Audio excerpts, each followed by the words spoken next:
The girl collapsed at Ethan Cole's gate with nothing but bones showing through her dress and desperation burning in her eyes. When he asked what she wanted, her answer stopped him cold. "I'll work for food, nothing else, no wages. Just let me stay." In the unforgiving Wyoming territory of 1876, where winter could kill and loneliness ran deeper than any canyon, a wealthy rancher who'd sworn off compassion met a starving orphan who'd run out of choices. What began as a desperate bargain would become something neither could have imagined. But first, she had to survive long enough to prove herself worthy of a single meal. Before we begin this journey across the Wyoming frontier, I invite you to stay with us until the end.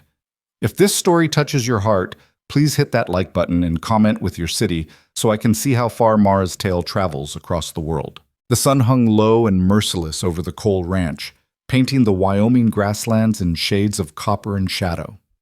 Dust devils danced across the pastures where cattle grazed, oblivious to the human drama unfolding at the property's edge.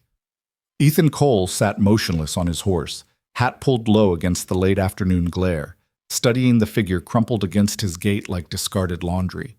At first he'd thought it was a bundle of rags someone had dumped on his property. Then the rags moved. Ethan's jaw tightened. He'd worked hard to keep the world at a distance, to build walls higher than his fence posts, and now here was another soul looking for something he couldn't give. He considered turning his horse around, pretending he'd never seen anything at all. But his mare, Duchess, had already caught the scent of another human and was moving forward with ears pricked in curiosity. "Easy," he murmured, though whether to the horse or himself, he couldn't say. As he drew closer, details emerged from the dust and failing light. The bundle was a girl, 16, maybe 17, though hunger had a way of making age uncertain. Her dress, once perhaps a faded calico, hung on her frame like a scarecrow's costume. Brown hair, tangled and dull, fell across a face so thin the bones seemed ready to break through skin drawn tight as parchment. But it was her eyes that stopped him, gray-blue and burning with something fiercer than the Wyoming wind. She wasn't unconscious. She was watching him with the wary intensity of a cornered animal calculating its chances. Ethan dismounted slowly, keeping his movements deliberate. "You're on private property." The girl's throat worked, and when she spoke, her voice came out as little more than a rasp. "I know. I waited here. For you." "Why?" She pushed herself upright with visible effort, pride evident in the straightening of her spine despite the trembling in her limbs. "Because you have food, and I have nothing." The bluntness of it caught him off guard. Most people approach with stories, with justifications, with attempts at manipulation. This girl offered only naked truth. "There's a mission in Clearwater," Ethan said, naming the town 12 miles south. "They feed folks who need it." "I came from there." Something that might have been bitterness flickered across her face. "They feed you if you pray right, listen right, act grateful enough." I ran out of all three. Ethan studied her more carefully. No obvious illness marked her features, no signs of laudanum or whiskey, just the hollow-eyed exhaustion of someone who'd pushed past the point where the body forgives. "What's your name?" "Mara Quinn." "You got family, Mara Quinn?" "Had a brother. Cholera took him 6 months back. Before that, it was my mother. Father died in the war when I was small." She said it without emotion, reciting facts long since drained of tears. "I've been on my own since spring." Spring. It was September now. 6 months of surviving alone in territory that killed grown men with regularity. Ethan felt something uncomfortable shift in his chest and ruthlessly shoved it down. "I can't help you." "You can." Mara's eyes never left his face. "I'll work, for food, nothing else. No wages, just meals, and a place to sleep that isn't under a wagon or in an alley." "You ever work on a ranch before?" "No." "Can you cook, clean, sew?" "I can learn." Ethan almost laughed at the absurdity of it. "Girl, I got 4 ranch hands who know what they're doing. I don't need someone who'll just be another mouth to feed while they figure out which end of a broom to hold." "Then you lose nothing if I fail." Mara's voice gained strength, desperation giving it an edge sharp enough to cut. "If I can't work, I don't eat. If I don't earn my keep, you send me away. But if I can do it, if I can make myself useful, You get labor you don't have to pay for. All it costs you is food you'd probably waste anyway. It was a bold proposition, delivered with a gambler's bravado by someone with nothing left to wager but their life. Ethan recognized the play because he'd made similar calculations once, back when he'd had something to lose. Back before Montana and the cabin and the graves that had turned him into the kind of man who lived alone by choice. I don't take charity cases. Good. I'm not asking for charity. I'm offering a trade. A trade requires two parties getting something of value. You get work. I get to live.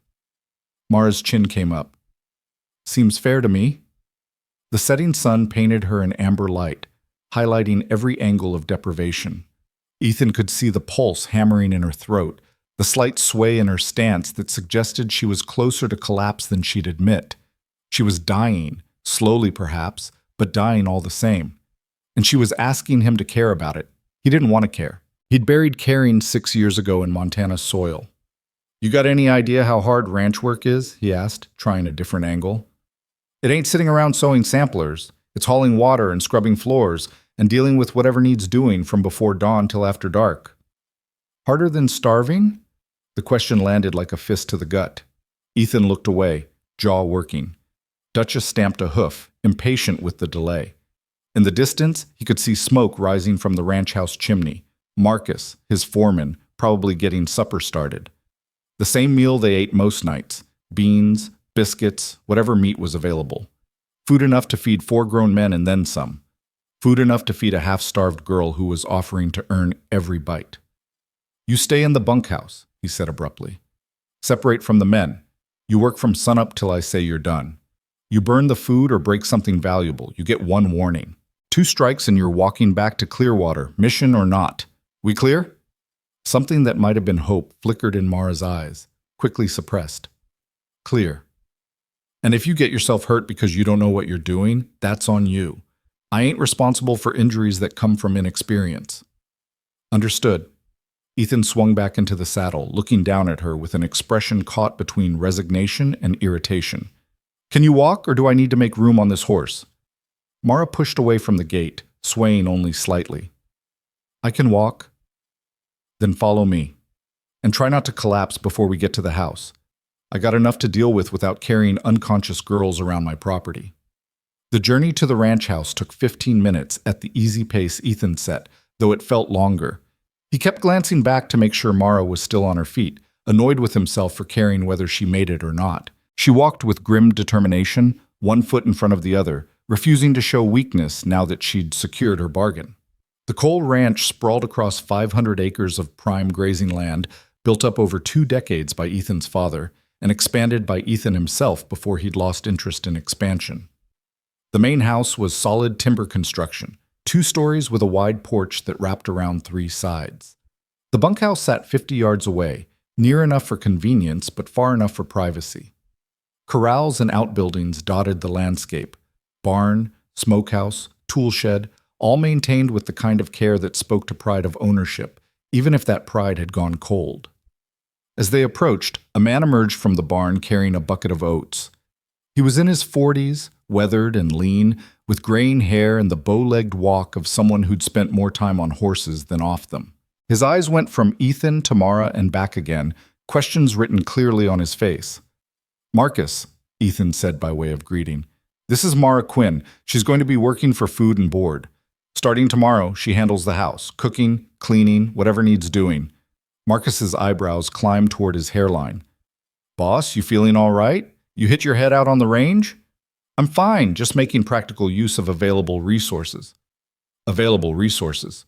Marcus looked at Mara again, taking in the hollow cheeks and trembling hands. She looks like a strong wind would carry her off to Kansas. Then I guess we better feed her before the wind picks up.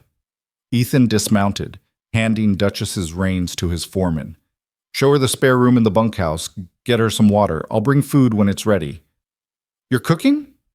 Now Marcus looked genuinely alarmed. Just for tonight. Tomorrow she earns her keep. Ethan turned toward the house, then paused. And Marcus, she gets 1 warning if she screws up. After that, she's gone. Make sure she knows that. Boss? Marcus's voice carried a note of concern. You sure about this? Ethan met his foreman's eyes. They'd worked together for 8 years, long enough for Marcus to know the shape of the ghost that haunted his employer. Long enough to recognize that bringing a starving girl onto the ranch was the kind of decision that didn't come from practical thinking. "No," Ethan said honestly, "but I'm doing it anyway. Get her settled." He walked toward the house without looking back, aware that he'd just altered the careful balance of his self-imposed isolation. The ranch had been running smoothly for years. Himself, Marcus, and 2 seasonal hands who knew to keep their distance from personal topics. They worked hard, they got paid fair, and they didn't ask questions about why the boss lived alone in a house big enough for a family. Now he'd brought in a girl who'd asked for nothing but food and given him the one thing he couldn't refuse. A transaction empty of sentiment, work for sustenance, effort for survival, no gratitude required, no emotional debt incurred, just the clean mathematics of trade. It was, he told himself, a business decision, nothing more. Inside the house, Ethan surveyed the kitchen with the eyes of someone who rarely paid attention to domestic details. The room was functional: cast-iron stove, sturdy table, shelves stocked with basics. But it had the sterile feel of a space used for necessity rather than comfort. No curtains softened the windows. No photographs adorned the walls. Even the dishes were purely utilitarian: tin plates and cups, nothing decorative. He built up the fire in the stove and pulled out ingredients: salt pork, beans, cornmeal for biscuits. His movements were efficient, if not skilled. The food he prepared wouldn't win any awards, but it would fill a belly and provide enough fuel for the next day's work. That was all eating had been for him these past years: fuel. Sustenance without pleasure, habit without joy. As he worked, his mind drifted to the girl waiting in the bunkhouse. Mara Quinn. 16 or 17 years old and already orphaned, already weathered by loss. She'd stood at his gate with nothing but desperation and grit, making her pitch with the straightforwardness of someone who'd run out of options for subtlety. Something about that directness had gotten under his skin. Ethan plated up 2 portions of food, one generous helping for himself, another even larger for Mara. He added an extra biscuit to her plate, then scowled at himself for the gesture. This was a transaction, he reminded himself, an exchange of labor for resources. The amount of food he provided should be calculated based on the work she'd produce, not on sympathy for her circumstances. Still, he didn't remove the extra biscuit. The walk to the bunkhouse took him across the yard as twilight deepened into full dark. Through the window, he could see lamplight and the silhouettes of his men settling in for the evening. Marcus met him at the door. "She's in the back room," the foreman said quietly. "Drank about a gallon of water and hasn't said much else." "You sure she's up for work tomorrow?" "She said she could learn. We'll find out if that was truth or bravado." "And if it's bravado, then she walks back to Clearwater with more food in her belly than she arrived with. Either way, it's her choice." Ethan moved past his foreman toward the narrow hallway that led to the spare room they sometimes used for storage. The door stood slightly ajar. He knocked once, waited for Mara's soft "come in," then entered. She'd cleaned up as best she could with the available water, washing the dust from her face and hands. Her hair was still tangled, her dress still hung loose, but she'd made an effort. She sat on the edge of the narrow cot, back straight, hands folded in her lap, a portrait of someone determined to maintain dignity in circumstances that allowed precious little of it. Her eyes went immediately to the plate Ethan carried, and he saw her throat work as she swallowed hard. "Here." He set the food on the small table beside the bed. "Eat slow. Your stomach's not used to regular meals, and I don't need you getting sick all over the bunkhouse." Mara reached for the plate with hands that trembled visibly. She picked up the fork, cut off a small piece of salt pork, and brought it to her mouth with exquisite care. Ethan watched her chew slowly, deliberately, fighting the instinct that must be screaming at her to devour everything in sight. "Thank you," she said after swallowing. "Don't thank me. You'll earn this and every meal after. Tomorrow you start at dawn. I'll show you where everything is, what needs doing. You learn fast or you don't eat." He paused. "That clear?" "Clear." "Good." Ethan turned to leave, then stopped. "One more thing. The men here are decent, but they're still men. You keep your door locked at night. You got any trouble, you come straight to me. Understood?" Something flickered in Mara's expression, surprise maybe, that he'd consider her safety worth mentioning. Understood. He left her to her meal, closing the door behind him with more force than necessary. In the main room, Marcus and the two seasonal hands, Davis and Rourke, sat playing cards with the studied casualness of men pretending they hadn't been listening to every word. "All right," Marcus said, setting down his cards. "Who wants to bet how long she lasts? I give it 3 days before she admits she can't do it." 2 days, Davis chimed in. "She's half dead already." Rourke, younger than the others and possessed of a streak of optimism that ranch life hadn't yet beaten out of him, shook his head. "She made it this far on her own. I say she surprises us. Week, minimum." "You're all wrong," Ethan said quietly. They turned to look at him, waiting. "She'll last as long as she decides to last. This wasn't my idea, it was hers. She's got something to prove, and my guess is she'll break herself trying to prove it before she admits defeat." "That's supposed to be a good thing?" Marcus asked. "It's neither good nor bad. It just is." Ethan headed for the door. "Make sure she's up at dawn. I want her at the main house ready to work while it's still dark enough to need lamps." He left them to their bedding, crossing back to the main house through darkness broken only by starlight. Inside, he climbed the stairs to the second floor, to the bedroom he'd occupied alone for 6 years, and stood at the window looking out over his land. Somewhere in the bunkhouse, a starving girl was eating her first real meal in who knew how long. Tomorrow, she'd wake up and try to prove she was worth the food he'd given her. She'd probably fail at half the tasks he set her. She'd burn biscuits and shrink clothes in the wash and tire long before the work was done. And if she did, he'd send her away just like he'd promised. That was the deal. Clean, simple, transactional. So why did it feel like he'd just opened a door he'd spent years keeping bolted shut? When dawn came, it arrived cold and blue, the kind of early autumn morning that promised warmth later but started with frost on the grass. Ethan was already up, had been for an hour, following the rhythms that governed ranch life regardless of season. Coffee was brewing when he heard the tentative knock on the kitchen door. Mara stood on the porch, wrapped in a threadbare shawl that did nothing against the chill. In the gray pre-dawn light, she looked younger than she had yesterday. A child playing dress-up in circumstances far too large for her, but her eyes held that same burning determination. "You're early," Ethan said. "Didn't want to be late." He stood aside to let her enter. "You eat the food I brought last night?" "All of it. Slow, like you said." "How's your stomach? Staying down so far?" "Good." Ethan poured himself coffee, then hesitated before pouring a second cup and sliding it across the table to Mara. "You drink coffee?" "I've had it before." She wrapped her hands around the cup like it was precious, absorbing the warmth. "Thank you." "Stop thanking me. This is part of the arrangement. Fuel for the work. Speaking of which," he gestured around the kitchen, "this is where you'll spend most of your time. Stove's temperamental. Hot spots on the left side, cooler on the right. You'll need to learn its moods. Water pumps out back, but the handle sticks. Put your weight into it." Mara's eyes tracked around the room, taking in every detail with intense focus. "What do you want for breakfast?" "Something that won't kill us. Beyond that, I'm not particular." He opened a cupboard, revealing sacks of flour, cornmeal, oats. "We got basics. Marcus does most of the cooking, but he's got ranch work that needs doing. This is your domain now."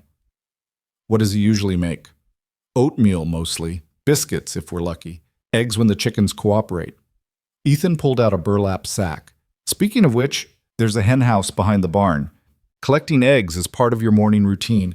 You ever handle chickens?" "No." "They're mean as snakes and twice as stupid. Don't let them intimidate you. Just reach under, grab the eggs, get out. They make a lot of noise, but they're mostly bluff." He showed her where things were kept: lard, salt, the sourdough starter that Marcus maintained, cast iron skillets of varying sizes. Explained the basics of building a fire in the temperamental stove, how to judge heat by feel rather than measurement. Mara absorbed it all in silence, asking only occasional questions, her hands occasionally reaching out to touch items, as if committing them to memory through multiple senses. "You'll feed the men at sunrise, again at noon, and once more at sunset," Ethan continued. "Between meals, there's cleaning floors, windows, washing. Every third day is laundry. The house has 4 bedrooms upstairs, but I only use one. You don't need to worry about the others unless I say different. Which one is yours? End of the hall, north side. You stay out of it. Something in his tone made Mara's eyes sharpen with curiosity, but she only nodded. Understood. The men eat in here at the big table. You eat after they're done. Whatever's left, plus you can make yourself extra if you're still hungry. You don't serve them, you're not a servant. You cook, you put it on the table, they get it themselves. Clear. Clear? Ethan studied her face, looking for signs of exhaustion or uncertainty. What he saw instead was fierce concentration, as if Mara was preparing for battle rather than breakfast. You feel up to starting now, or you need another day to rest. Now. The word came out hard, definitive. I told you I'd work for food. I meant it. All right then. He moved toward the door. I'll be in the barn. Breakfast in an hour. Try not to burn the place down. He left her there in the kitchen, surrounded by implements and ingredients she'd never used before, expected to produce an edible meal for 4 grown men who wouldn't hesitate to complain if she failed. It was a test, though he hadn't framed it as such. A way of seeing what she was made of beyond desperation and bold words. The barn work absorbed him for a time, mucking stalls, checking hooves, the 1,000 small tasks that kept a ranch running smoothly. But his attention kept drifting back to the house, watching for smoke that might signal disaster, listening for sounds of distress. Nothing came except the normal morning noises, chickens squawking their indignation, the pump handles squeal, the faint clatter of pots and pans. When the hour was up, Ethan washed his hands at the pump and headed inside. Marcus and the others were already gathering, drawn by the promise of food and probably curiosity about whether the new girl had managed to produce anything edible. The kitchen smelled like wood smoke and something burnt. Not catastrophically burnt, but definitely scorched. On the table sat plates of oatmeal, watery and lumpy in equal measure, alongside biscuits that ranged from pale and underdone to charcoal black. A pan of scrambled eggs, overcooked and rubbery, completed the spread. Mara stood by the stove, face flushed from heat and exertion, eyes defiant as she waited for judgment. Marcus picked up one of the better biscuits, tore it in half, examined the interior. Well, he said slowly, it's food. That's a generous assessment, Davis muttered, poking at his oatmeal. I'll do better tomorrow, Mara said. Not an apology, not a plea, just a statement of fact. Ethan took a seat at the table, served himself the least burnt biscuit and a portion of eggs. He ate methodically, noting that while the food was far from good, it was at least safe. Nothing raw, nothing dangerous. Just the product of someone learning as they went. The stove runs hot on the left, he said after swallowing. You put your biscuits too close to that side, next time use the right for baking. Mara's expression shifted from defensive to intent. I'll remember. And your oatmeal needs more water, twice what you used at least. It should pour, not clump. Noted. Eggs aren't bad, just don't cook them as long. They'll finish on their own heat after you pull the pan off the flame. For the first time since he'd met her, Mara's rigid control cracked enough to show something like gratitude. Not for the food or the work, but for the practical advice. Evidence that he was treating this as a real arrangement rather than a performance meant to humiliate her. Thank you, she said quietly. The men ate in relative silence, the food disappearing despite its flaws because they were hungry and it was hot, and that was enough. When they finished, they headed out to start the day's work, leaving Mara alone in the kitchen with the wreckage of her first meal. Ethan paused in the doorway. You eat yet? I will, after I clean up.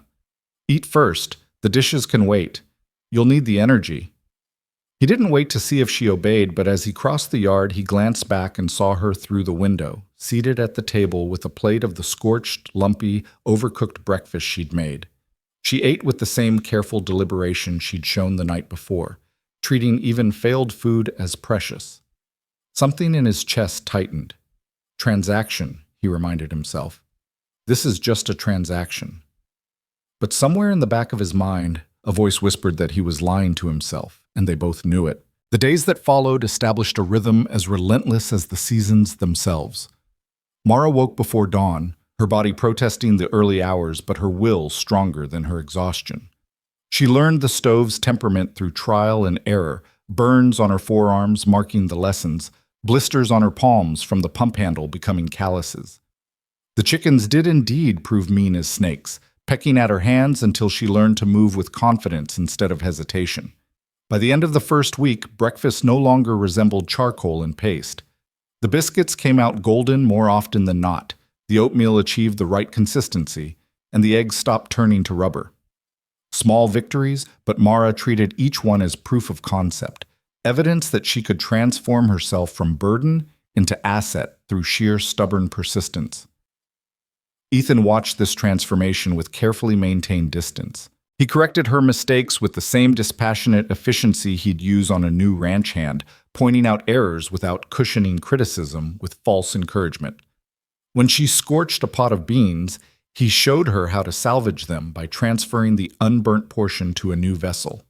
When she used too much lye soap and turned a shirt stiff as cardboard, he explained proper dilution ratios. His teaching carried no warmth, but it carried something perhaps more valuable, respect for her ability to learn. "You're picking this up faster than I expected," Marcus admitted on the 8th day, watching Mara turn out a batch of cornbread that actually looked appealing. The foreman leaned against the kitchen doorframe, coffee cup in hand. Most folks would have quit by now. Mara didn't look up from kneading dough for the evening's bread. "Most folks have somewhere else to go. That the only reason you're still here? Because you got no other options?" Her hand stilled for a moment. "Does it matter why I stay as long as the work gets done?" Marcus smiled slightly. "I suppose it doesn't. But the boss, he's particular about intentions, likes to know what drives people. The boss doesn't strike me as someone who cares much about anything beyond results." "That's what he'd like you to think." Marcus set his empty cup on the counter. "But a man doesn't build a place like this if he doesn't care about something. Question is whether he remembers what that something was." Before Mara could respond, the door swung open and Ethan himself entered, bringing the smell of horses and leather. His eyes swept the kitchen, cataloging details with the practiced assessment of someone who noticed everything and commented on little. "We're moving cattle to the north pasture tomorrow," he said without preamble. "Means we'll be gone from first light till near dark.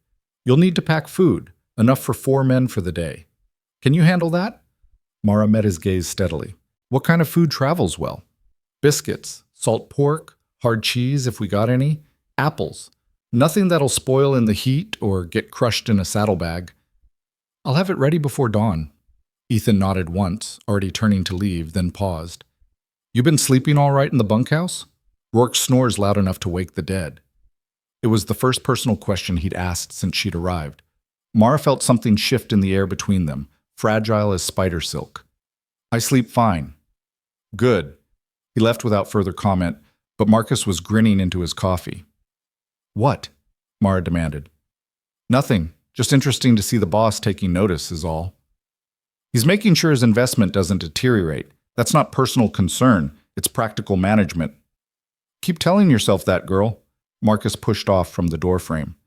"But I've worked for Ethan Cole for 8 years, and I've never once heard him ask about anyone's sleeping arrangements. You might not have options, but you've become more than just another mouth to feed around here, whether he admits it or not." The foreman left her alone with that observation and the dough beneath her hands. Mara worked the bread with methodical focus, trying not to think about what it might mean that Ethan had asked about her rest.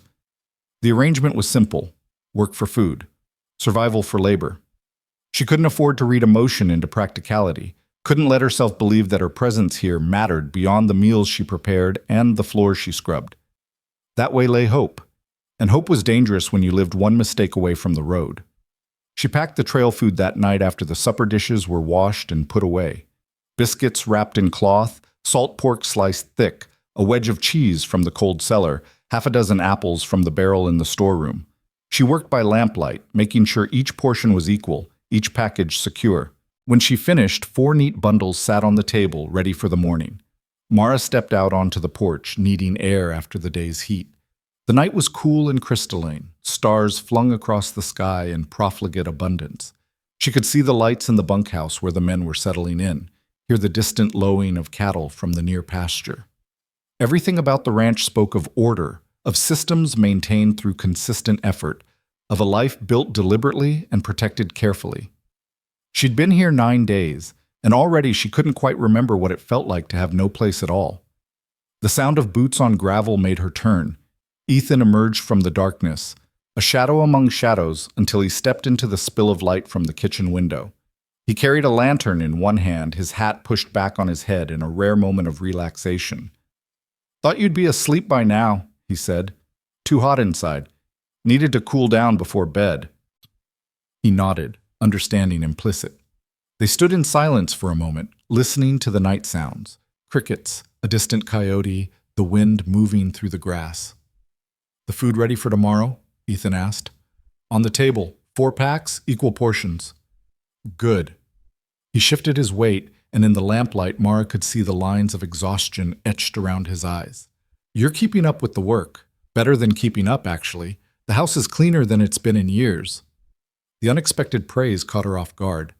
"I'm just doing what we agreed." "You're doing more than that, and we both know it." Ethan's voice carried something she couldn't quite identify. Not quite approval, not quite warmth, but perhaps acknowledgement. "I expected you to manage the basics. You've gone beyond that. Because basic wasn't enough to prove I should stay." "No one's threatening to send you away, Mara." "Not yet, but I know how this works. The minute I become more trouble than I'm worth, the deal ends." She wrapped her arms around herself, not quite cold but needing the containment. "So I make sure I'm worth more than any trouble I cause." Ethan studied her face in the lamplight, his expression unreadable. "That's a hard way to live, always calculating your value against someone else's tolerance." "It's the only way I know how to live anymore." The honesty of it seemed to surprise them both. Mara hadn't meant to reveal that much, hadn't intended to crack the careful shell of professional competence she'd built around herself. But something about the darkness and the isolation and Ethan's unexpected recognition had loosened her tongue. "Your brother," Ethan said quietly. "The one who died. Were you close?" Mara's throat tightened. "He was 5 years older, took care of me after our mother passed, taught me how to navigate the world when you've got nothing." She swallowed hard. "He's the one who said always make yourself necessary, always earn your place, never assume you're wanted just because you're there." Sounds like he was trying to protect you. He was, but it's lonely, living like that, never knowing if people keep you around because they want to or because you've made yourself too useful to discard. Ethan's jaw worked, some internal struggle playing out behind his eyes. "For what it's worth, you've earned your place here, not through manipulation or calculation, through honest work. There's a difference." "Is there? Because from where I stand, I'm still just working to survive." "Maybe, but you're doing it with integrity. That counts for something." He turned to go, then stopped, half-shadowed.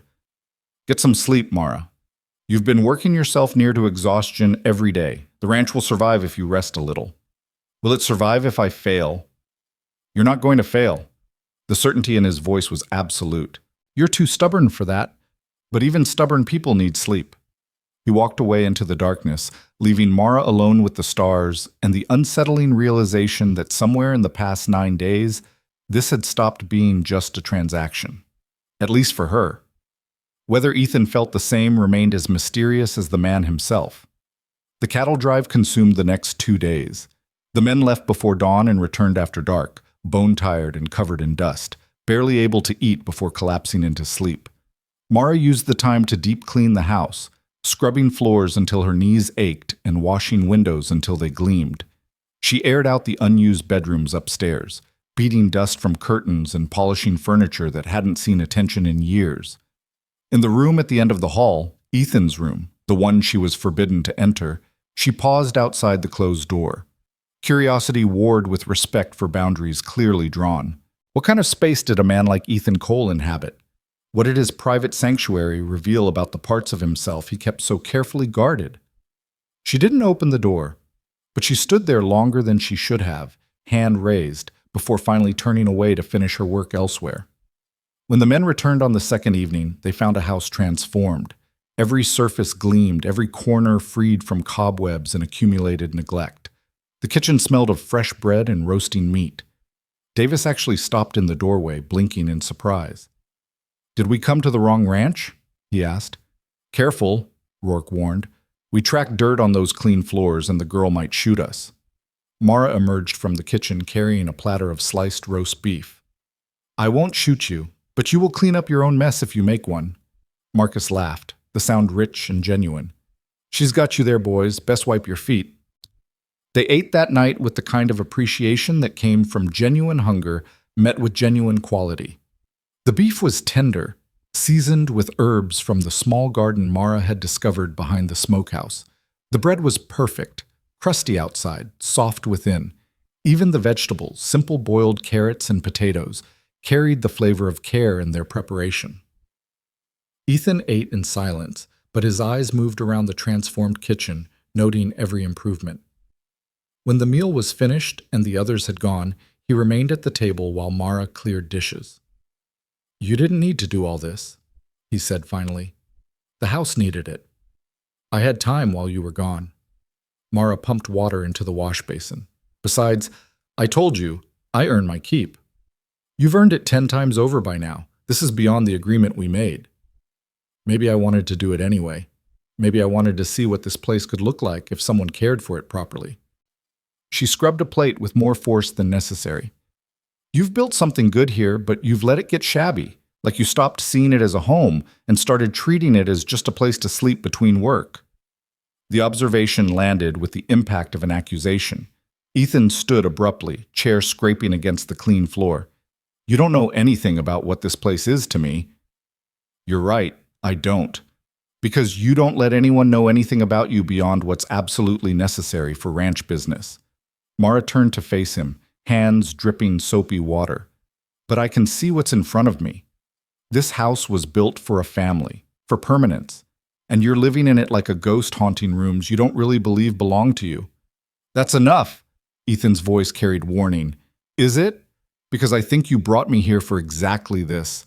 Someone who'd see what you've been hiding from and tell you the truth about it. You didn't need help with cooking and cleaning. Marcus could handle those things. You needed someone who'd care about this place the way it deserves to be cared for. And that makes you uncomfortable because it reminds you of something you'd rather forget." The silence that followed was electric, dangerous. Ethan's hands clenched at his sides, his expression caught between anger and something rawer, more vulnerable.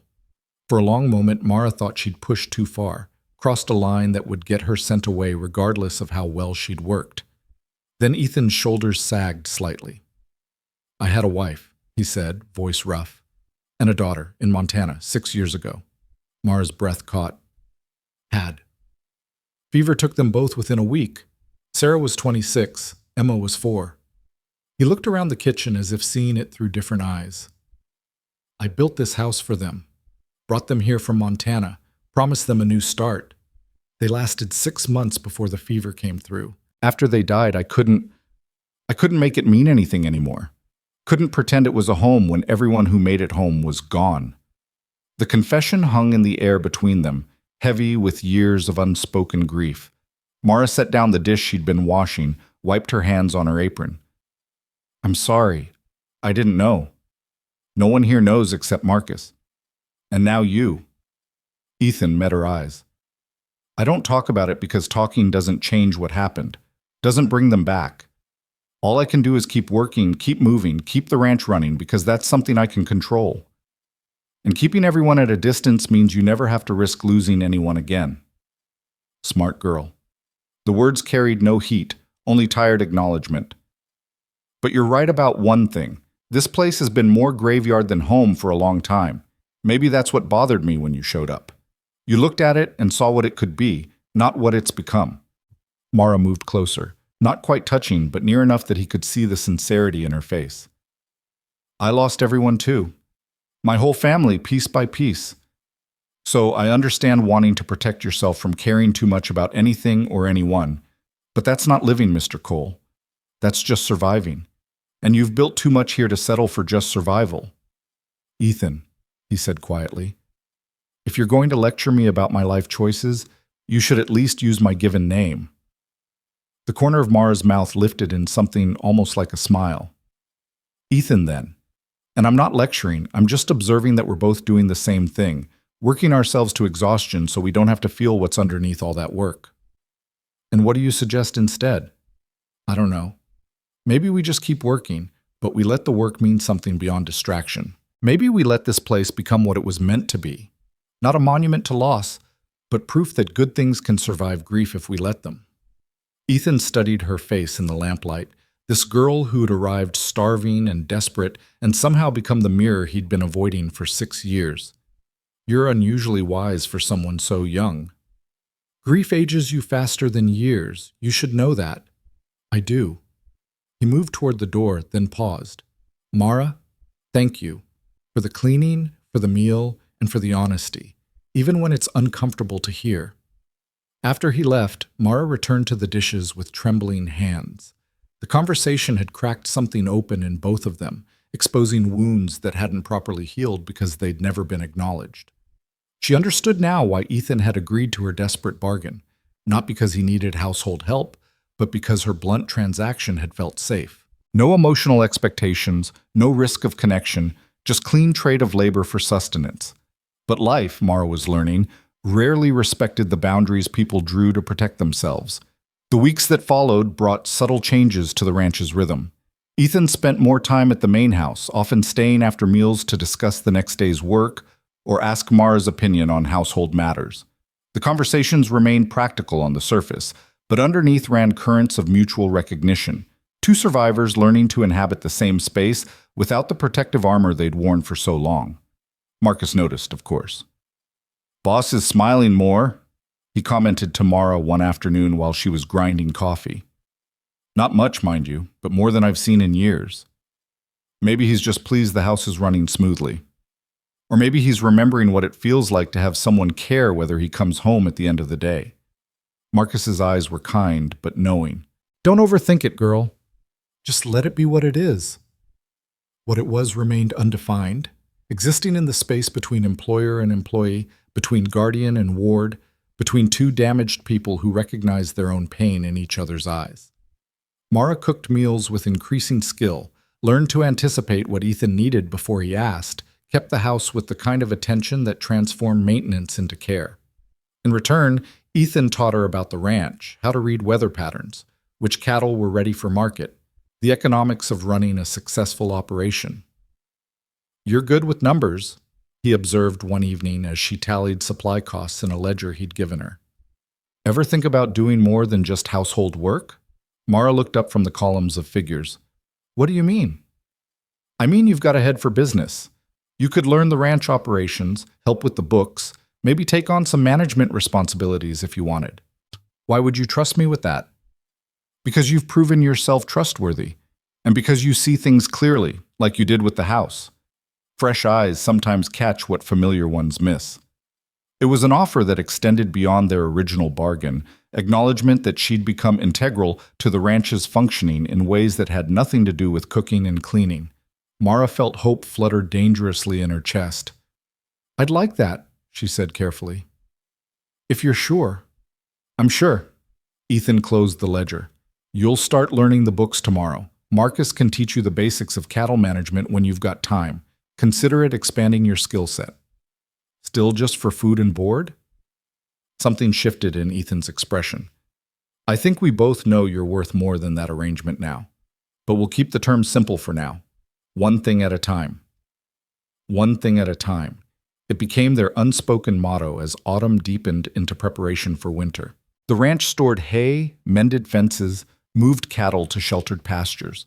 Mara learned to read profit margins and weather forecasts with equal attention. She discovered she had an aptitude for organization, for seeing patterns in the chaos of ranch operations and creating systems that improved efficiency. The unused bedrooms upstairs gradually came back to life as Mara aired them out properly, replacing moth-eaten curtains with fabric she'd ordered from town using money Ethan had given her for household improvements.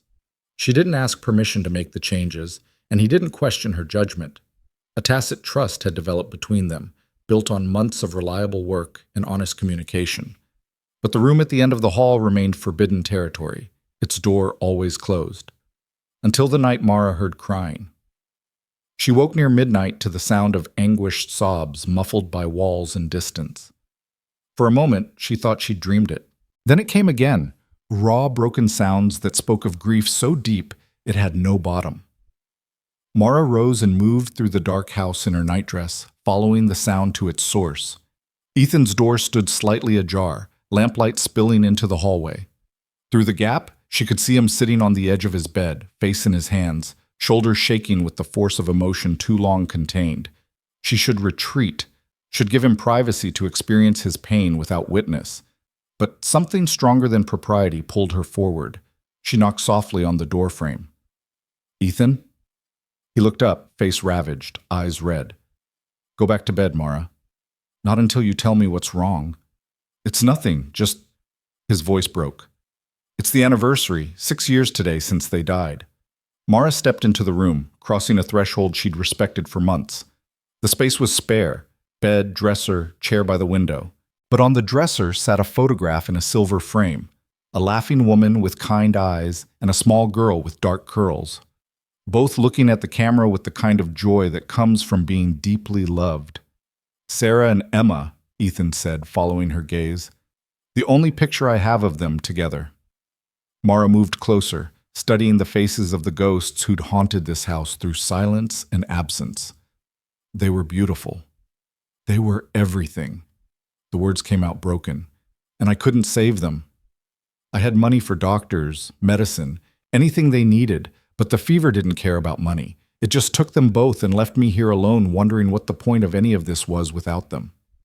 She sat beside him on the bed, close enough that their shoulders touched. "The point is that they existed, that they loved you and you loved them, that they made this place mean something, and that meaning doesn't disappear just because they're gone." "How can you say that? You lost everyone too. You know what it's like to have that hole that never fills." "I do know. But I also know that surviving isn't betraying them.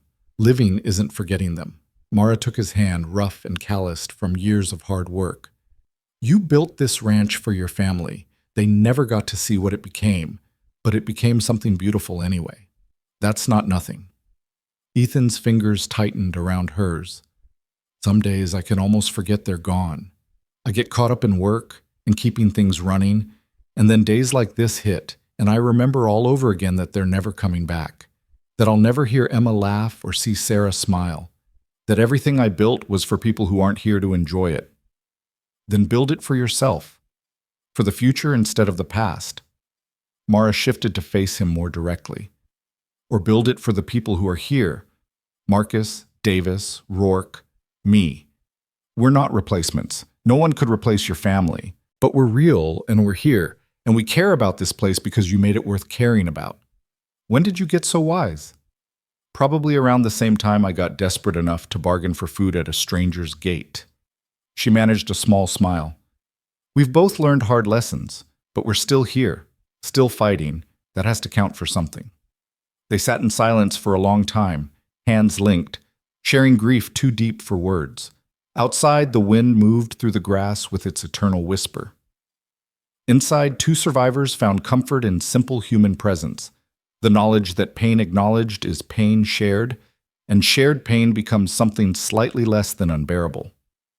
Eventually, Ethan's breathing steadied. "You should get some rest. Morning comes early." "So should you." "I will." He squeezed her hand once before releasing it. "Mara? I'm glad you stayed. Glad you were stubborn enough to prove yourself necessary. This place, I'm better with you in it." The word settled into her heart like seeds in fertile ground, promising something she didn't dare name yet. "I'm glad I stayed too."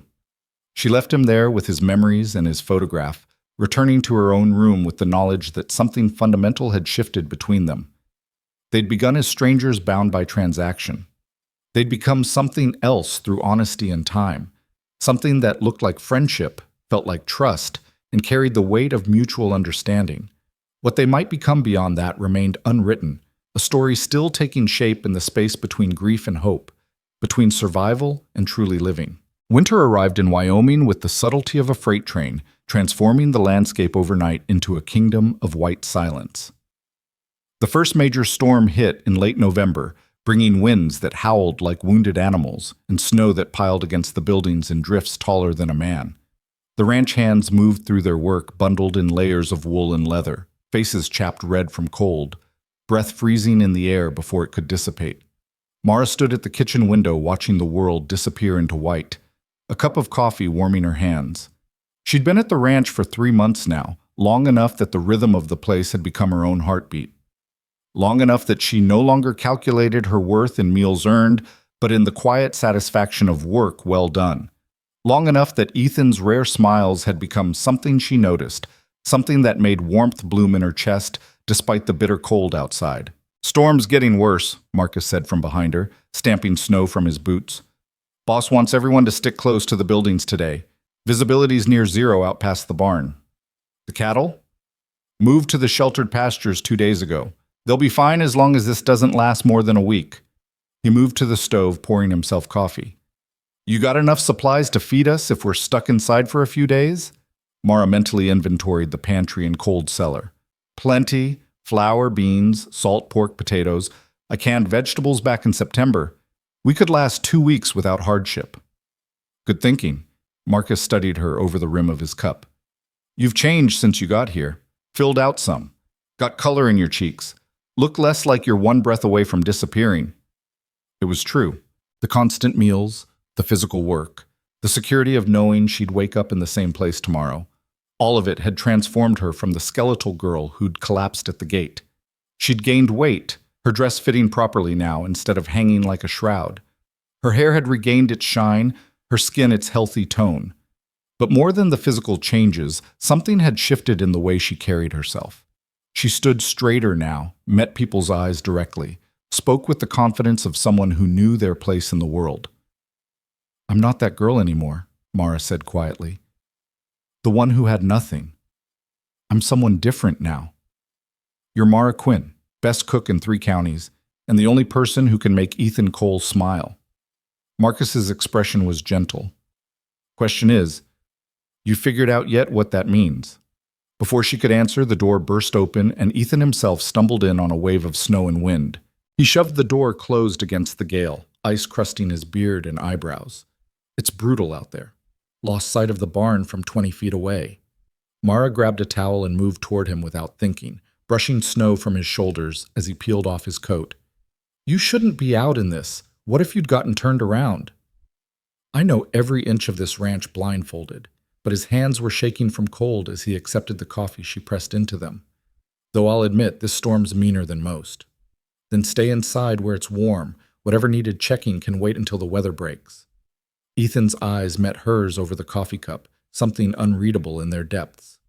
"Yes, ma'am." Marcus coughed to hide a laugh. "I'll go tell the boys to settle in the bunkhouse. Looks like we're having an indoor day." After he left, Mara and Ethan stood in the kitchen with the storm raging outside and something equally turbulent building between them. The past month since the anniversary of his family's death had brought them closer in ways neither fully acknowledged. Conversations lingered longer. Accidental touches carried electric weight. The space between employer and employee had blurred into something undefined but undeniable. "You worry too much," Ethan said finally, though his tone carried affection rather than criticism. "Someone has to. You'd work yourself to death if no one stopped you." "Probably. But I've got you now to keep me from doing anything too stupid." The casual possessiveness of "I've got you now" made Mara's heart skip. She turned back to the window to hide her reaction. The barn roof looked like it was sagging on the north side yesterday. "If this snow keeps piling up, we might have problems." "I'll check it when the storm passes. Might need to reinforce some beams before the next one hits." Ethan moved to stand beside her, close enough that she could feel the cold still radiating from his clothes. "You ever see a Wyoming blizzard before?" "No, Missouri got snow, but nothing like this." "Then you're in for an experience. These storms can last days. Everything shuts down. The world shrinks to just what's in front of you, your walls, your people, your survival." He paused. "Can be lonely if you're alone. But if you've got good company, it's almost peaceful. Gives you time to think about things you usually avoid thinking about." Mara turned to look at him, finding his gaze already on her face. "What kind of things?" "Like how a girl showed up half dead at my gate asking for nothing but food, and somehow became the most important person on this ranch." The words came out rough, almost reluctant. "Like how I stopped being able to imagine this place without her in it." The air between them felt charged, dangerous. Mara's pulse hammered in her throat. Ethan, I know this complicates everything. You came here for safety and security, not for whatever this is. He gestured between them. But I can't keep pretending I don't feel it. Can't keep acting like you're just hired help when you've become so much more than that. What am I then? I don't know. Friend doesn't cover it. Family's not quite right either. He struggled for words, frustration evident. You're the person who makes me want to come home at night instead of staying out in the cold until exhaustion forces me back. You're the reason this house feels like a home again instead of a mausoleum. You're the first thing I think about when I wake up and the last thing on my mind before I sleep. And I don't know what to call that, but I know it scares me half to death. Mara's breath came shallow and quick. She'd felt it too, this pull between them that had grown from grudging respect to something deeper, more complex. But hearing him voice it made it real in a way that forced confrontation. I'm still that girl with nothing, she said carefully. Everything I have, you gave me. This roof over my head, the food I eat, the clothes on my back, it's all yours. How can I know if what I feel is real or just gratitude dressed up as something else? Because gratitude doesn't make your hand shake when we accidentally touch. Gratitude doesn't put that look in your eyes when you think I'm not watching. Ethan took a step closer. And gratitude sure as hell doesn't keep you awake at night wondering what might happen if you were brave enough to be honest. You don't know what keeps me awake. Don't I? His voice dropped lower. I see you, Mara. Really see you. Not the starving orphan who showed up begging, not the hired cook earning her keep. I see the woman you've become, strong, smart, stubborn as a mule when you've made up your mind about something. I see someone who looks at broken things and figures out how to make them whole again. Someone who looked at me and decided I was worth the effort of fixing. I can't fix you. No one can fix anyone else. No. But you made me want to fix myself.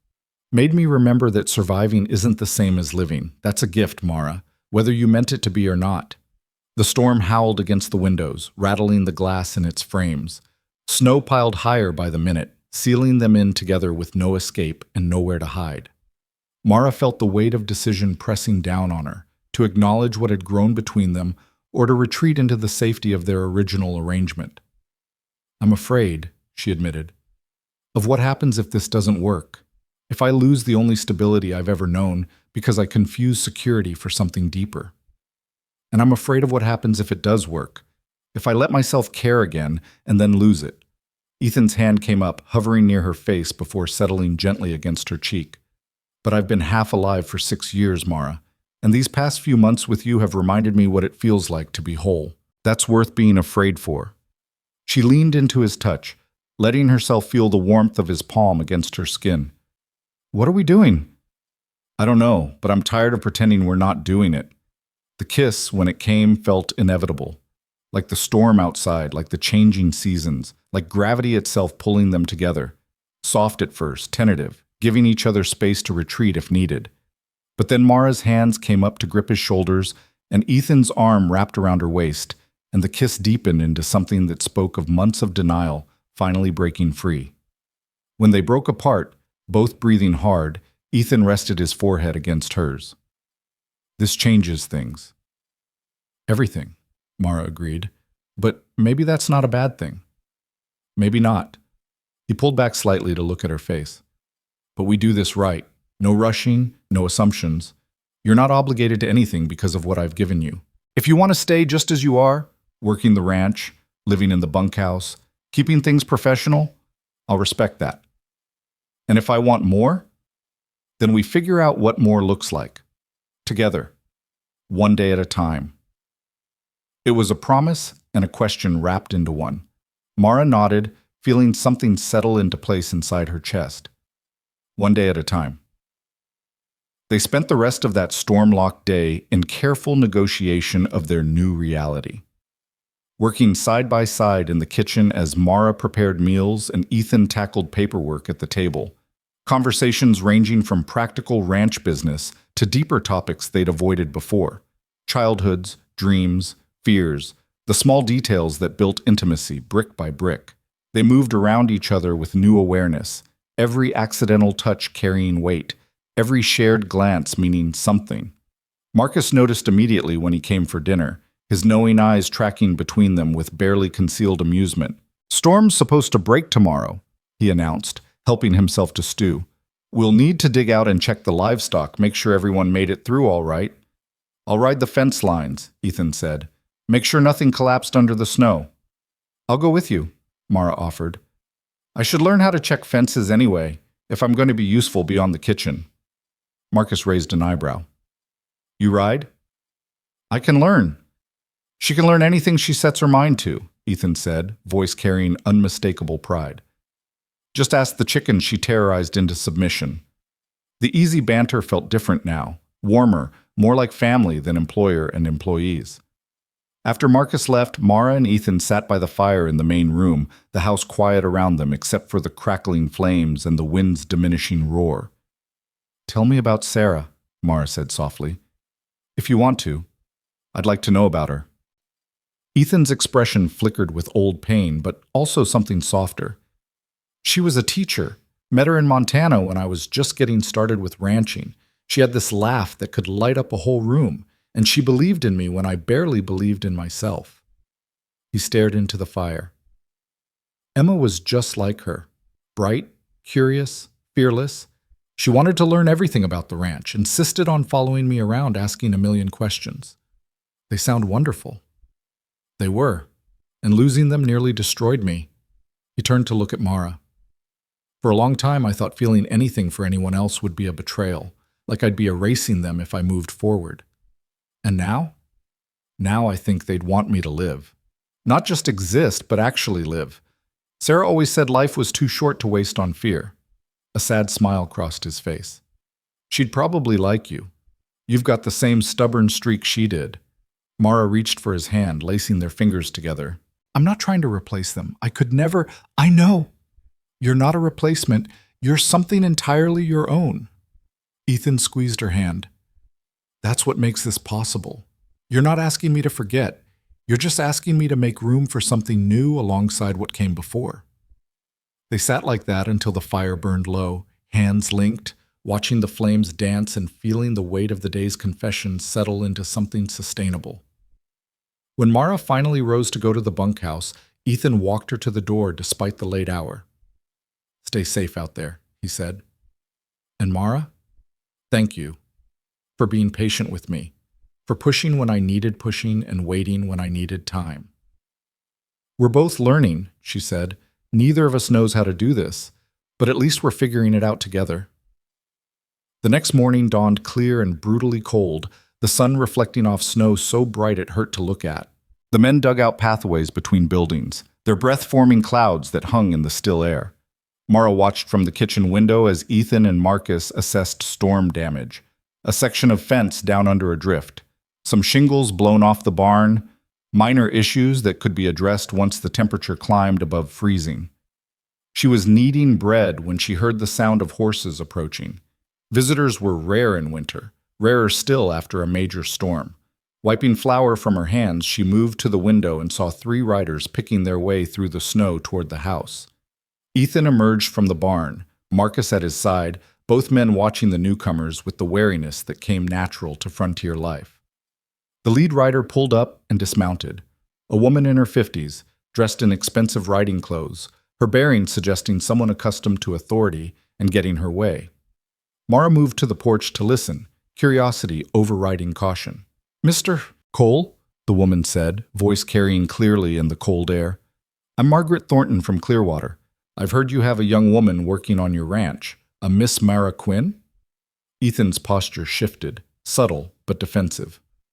"What business is that of yours?" "The church mission sent me. We've been looking for Miss Quinn since she left our care back in the summer. We're concerned for her welfare, particularly given her living arrangements here among men without proper supervision." "My welfare's fine," Mara called from the porch, drawing all eyes to her. She descended the steps, spine straight despite the nervous flutter in her stomach.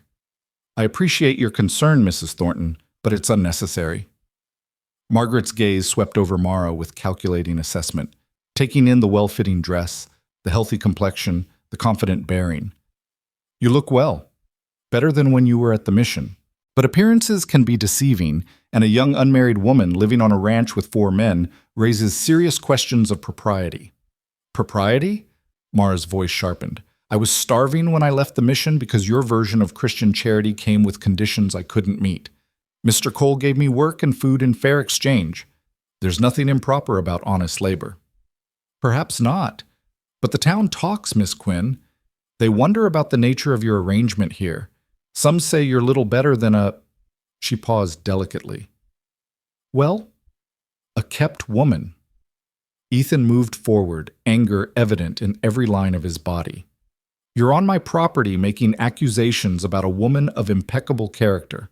I suggest you choose your next words very carefully, Mrs. Thornton. I mean no offense, Mr. Cole. I'm simply conveying community concern. If Miss Quinn were properly employed with clear terms and appropriate housing, perhaps in town where she could be among women of good standing, these questions wouldn't arise. The questions arise because people have nothing better to do than gossip about matters that don't concern them, Marcus interjected. Mara works harder than anyone I've ever seen. She's earned her place here through skill and dedication. What the town thinks about it doesn't change those facts. Margaret's expression suggested she'd anticipated resistance. I'm prepared to offer Miss Quinn a position in my household, room and board, a small wage, and the respectability of working in a proper Christian home. She'd serve as companion to my mother and help with light household duties. It would be a significant improvement in her circumstances. The offer hung in the cold air like a challenge. Mara felt all eyes turned to her, Ethan's filled with barely controlled fury, Marcus's with concern, the other ranch hands watching from the barn with obvious interest. This was the moment Mrs. Thornton had orchestrated, the public test designed to force a decision. No, Mara said clearly. Thank you for the offer, but I decline. You should consider carefully, child. Opportunities like this don't come often for girls in your position. My position is secure. I have meaningful work, fair treatment, and people who respect me. That's more than you offered at the mission and more than you're offering now. Mara's voice gained strength. You're not concerned about my welfare, Mrs. Thornton. You're concerned about appearances, about what people say in town. Well, let them say what they want. I know who I am and what I've earned here. That's enough for me. Margaret's lips thinned. Very well. But understand that by refusing my assistance, you're making your own bed. If circumstances change and you find yourself in difficulty, don't expect the same help to be available. I'll take my chances. The older woman remounted her horse with stiff dignity, her companions following suit. Mr. Cole, I hope you understand the position you're putting this girl in. The rumors will only intensify if nothing changes. Let them intensify, Ethan said flatly. Mara stays or goes as she chooses, not because of what busybodies in town think about it. After the riders departed, leaving hoofprints in the pristine snow, an uneasy silence settled over the ranch. Mara stood on the porch, feeling the weight of what had just happened. She'd publicly chosen this life, this place, these people. There was no going back to pretending it was just a temporary arrangement until something better came along. Ethan climbed the porch steps to stand beside her. You didn't have to refuse. That position might have been good for you. Respectable, like she said. I don't need respectable if it means giving up what matters. Mara turned to face him. I meant what I told her. I've earned my place here. I'm not leaving because some church lady thinks it looks improper. Even knowing the rumors will get worse? People talk, Mara. They'll make assumptions about us that might not be kind. Let them assume what they want. I know the truth. You know the truth. That's what matters. Marcus, who'd been listening from a respectful distance, spoke up. For what it's worth, boss, the lady's right. Anyone with eyes can see she's earned everything she's got here. Town gossip doesn't change facts. Ethan's jaw worked, emotions warring across his face. Finally, he looked at Mara with an intensity that made her breath catch. You're sure? Because once word spreads that you refuse Thornton's offer, there's no undoing it. You'll be tied to this ranch in people's minds, for better or worse. I'm sure. She met his gaze steadily. I chose this. I'm choosing it again right now. Whatever comes from that choice, I'll face it. Something shifted in Ethan's expression, relief, gratitude, and something deeper that he didn't voice aloud. All right then, let them talk. We've got work to do and winter to survive. The opinions of people in town don't change fence lines or feed cattle." They went back to their routines, but the encounter with Margaret Thornton had altered the landscape of their situation. What had been private understanding was now public knowledge. The town knew Mara had chosen the ranch over respectability. They knew she lived among men without traditional propriety, and they would draw their own conclusions about what that meant. That evening, as Mara prepared dinner, she found her hands shaking slightly, not from fear or regret, but from the magnitude of the commitment she'd made without fully realizing it. She'd burned her bridges to conventional society. There was no mission to fall back on, no respectable position waiting if things went wrong at the ranch. She'd bet everything on this place, these people, and most especially on Ethan. He found her in the kitchen after the others had eaten, staring at her own untouched plate. "You all right?" "I don't know. Maybe I'm just realizing what I've done. I turned down security, respectability, everything that's supposed to matter for a woman alone." "You turned down a cage with pretty bars. That's different." Ethan sat across from her. "But I understand if you're having second thoughts. I can talk to Thornton, tell her you've reconsidered." "No." Mara's voice was firm, despite her uncertainty. "I'm not having second thoughts about staying. I'm just coming to terms with what staying means, with how completely I've tied myself to you and this ranch." "Is that so terrible?" "It's terrifying, because if I lose this, I lose everything. Again." Ethan reached across the table to take her hand. "Then we make sure you don't lose it. We make sure this place stays strong and secure. And we face whatever comes together. Even if what comes is scandal, social isolation, the town treating us like outcasts. I've been an outcast for 6 years by choice. Adding you to that category doesn't bother me." His thumb traced circles on the back of her hand. "But if it bothers you, if you need that acceptance more than you need this, then we find another way." Mara considered the question seriously. Did she need the approval of people like Margaret Thornton? Did it matter what ladies in Clearwater whispered about her over tea? She thought about the mission and its conditional charity, the sneers she'd endured while starving, the judgment that had pushed her out into the cold with nowhere to go. "No," she said finally, "I don't need their acceptance. I need to know I'm valued for who I am, not who they think I should be. And I have that here. That's worth more than all the respectability in Wyoming." Relief flooded Ethan's features. "Good. Because I'm not sure I could let you go even if you asked. You've become too essential to everything that matters to me." They sat in the lamplight holding hands across the table, two people who'd found each other through desperation and built something worth fighting for through honest work and careful trust. Outside, the winter wind picked up again, promising more snow, more isolation, more long nights sealed away from the judgmental world. But inside the ranch house, there was warmth and safety, and the growing certainty that some things were worth defending against any storm, whether made of weather or wagging tongues. The weeks following Margaret Thornton's visit brought exactly the fallout Mara had anticipated. Word spread through Clearwater that the Cole Ranch housed a young unmarried woman living among men. The story grew with each telling. Mara became younger, more vulnerable, the circumstances more scandalous. Some versions had her as little more than a child being taken advantage of. Others painted her as a calculating opportunist using impropriety to secure her position.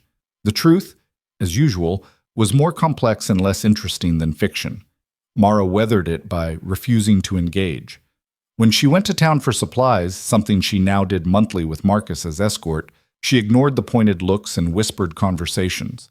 She conducted her business with polite efficiency, paid fair prices, and left without giving anyone ammunition for further gossip. "They're relentless," Marcus observed on one such trip, loading flour and sugar into the wagon while women across the street stared without bothering to hide it. "You'd think they'd find something better to occupy their time." "Small town, long winter, limited entertainment," Mara said philosophically. "We're the most interesting thing to happen since the Hendersons' barn burned down last spring." "Still, doesn't make it right." "No, but getting angry about it won't change it either. So I focus on what I can control, the work, the ranch, the people who matter." That pragmatic approach served her well through December and into January. But it also reinforced the ranch's isolation, turning it into an island separate from the broader community. Ethan didn't seem to mind.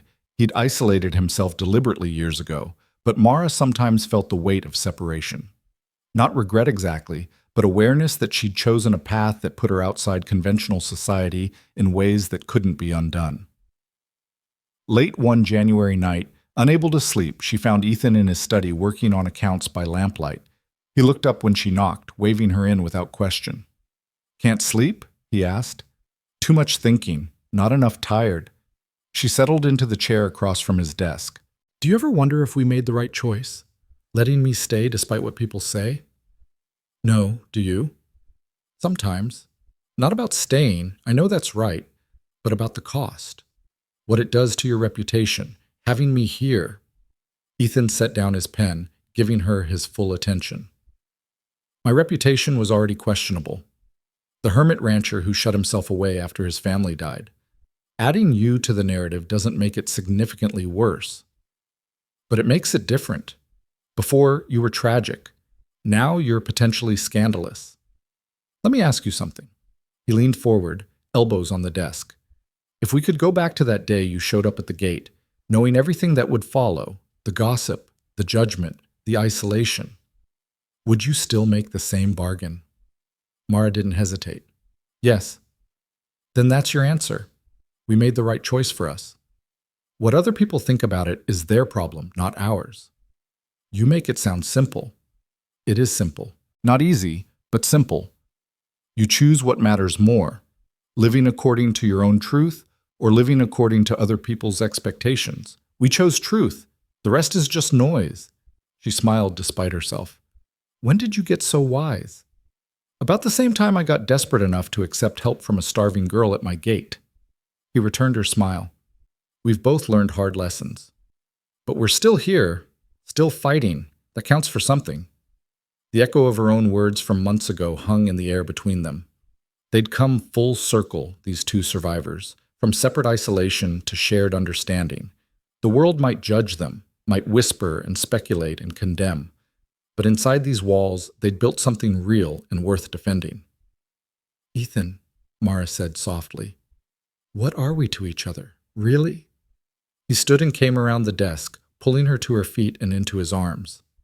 "I don't know what word to use, but I know that when I imagine the future, you're in it. Every version, every possibility. That's what you are to me, essential, necessary. The difference between surviving and actually living." She leaned into his warmth, feeling the steady beat of his heart against her cheek. "That's what you are to me too. The reason I stopped being afraid of tomorrow." They stood like that for a long moment, holding each other against the weight of judgment and uncertainty. Outside, Wyoming winter held the land in its frozen grip.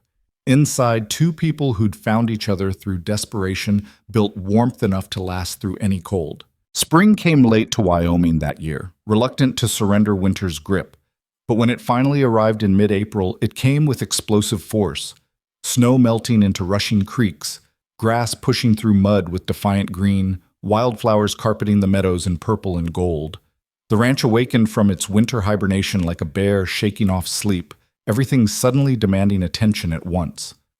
Mara stood in the kitchen garden she'd been planning since February, hands deep in dark soil, planting seeds with methodical precision. Lettuce, carrots, beans, tomatoes, vegetables that would supplement their diet through summer and into fall. The physical work satisfied something deep within her, this act of putting roots into earth and trusting they'd grow. She'd spent so long with no permanence that the simple act of planting felt like radical faith in the future. "You've got dirt on your face," Ethan said from behind her, amusement coloring his voice. She looked up, shading her eyes against the afternoon sun. "I've got dirt everywhere. Comes with the territory." He crouched beside her, examining the neat rows she'd created. "You know what you're doing with this?" "Not really. I'm following instructions from a book Marcus found in town. But how hard can it be? Plants want to grow. I'm just giving them the opportunity." Spoken like someone who's never dealt with Wyoming weather, deer, rabbits, and every other thing that wants to eat your vegetables before you can. Despite his words, his tone carried affection. "But I admire the optimism." "It's not optimism. It's stubbornness disguised as gardening." Mara wiped sweat from her forehead, likely adding more dirt in the process. "I refuse to accept that I can manage a household learn ranch accounting, and survive a Wyoming winter but can't grow a few vegetables. That's my girl. Attack gardening like it's a personal insult that needs correcting. The casual possessiveness in my girl sent warmth through her chest. 7 months since she'd arrived, and they'd settled into something that defied easy categorization. More than friends, not quite formally committed, existing in the comfortable space between where trust had built its own foundation. They shared meals and conversation, work, and quiet evenings by the fire. Sometimes Ethan would take her hand while they walked the property, or she'd lean against him on the porch watching sunset paint the sky. Small intimacies that spoke of deep connection without demanding definition.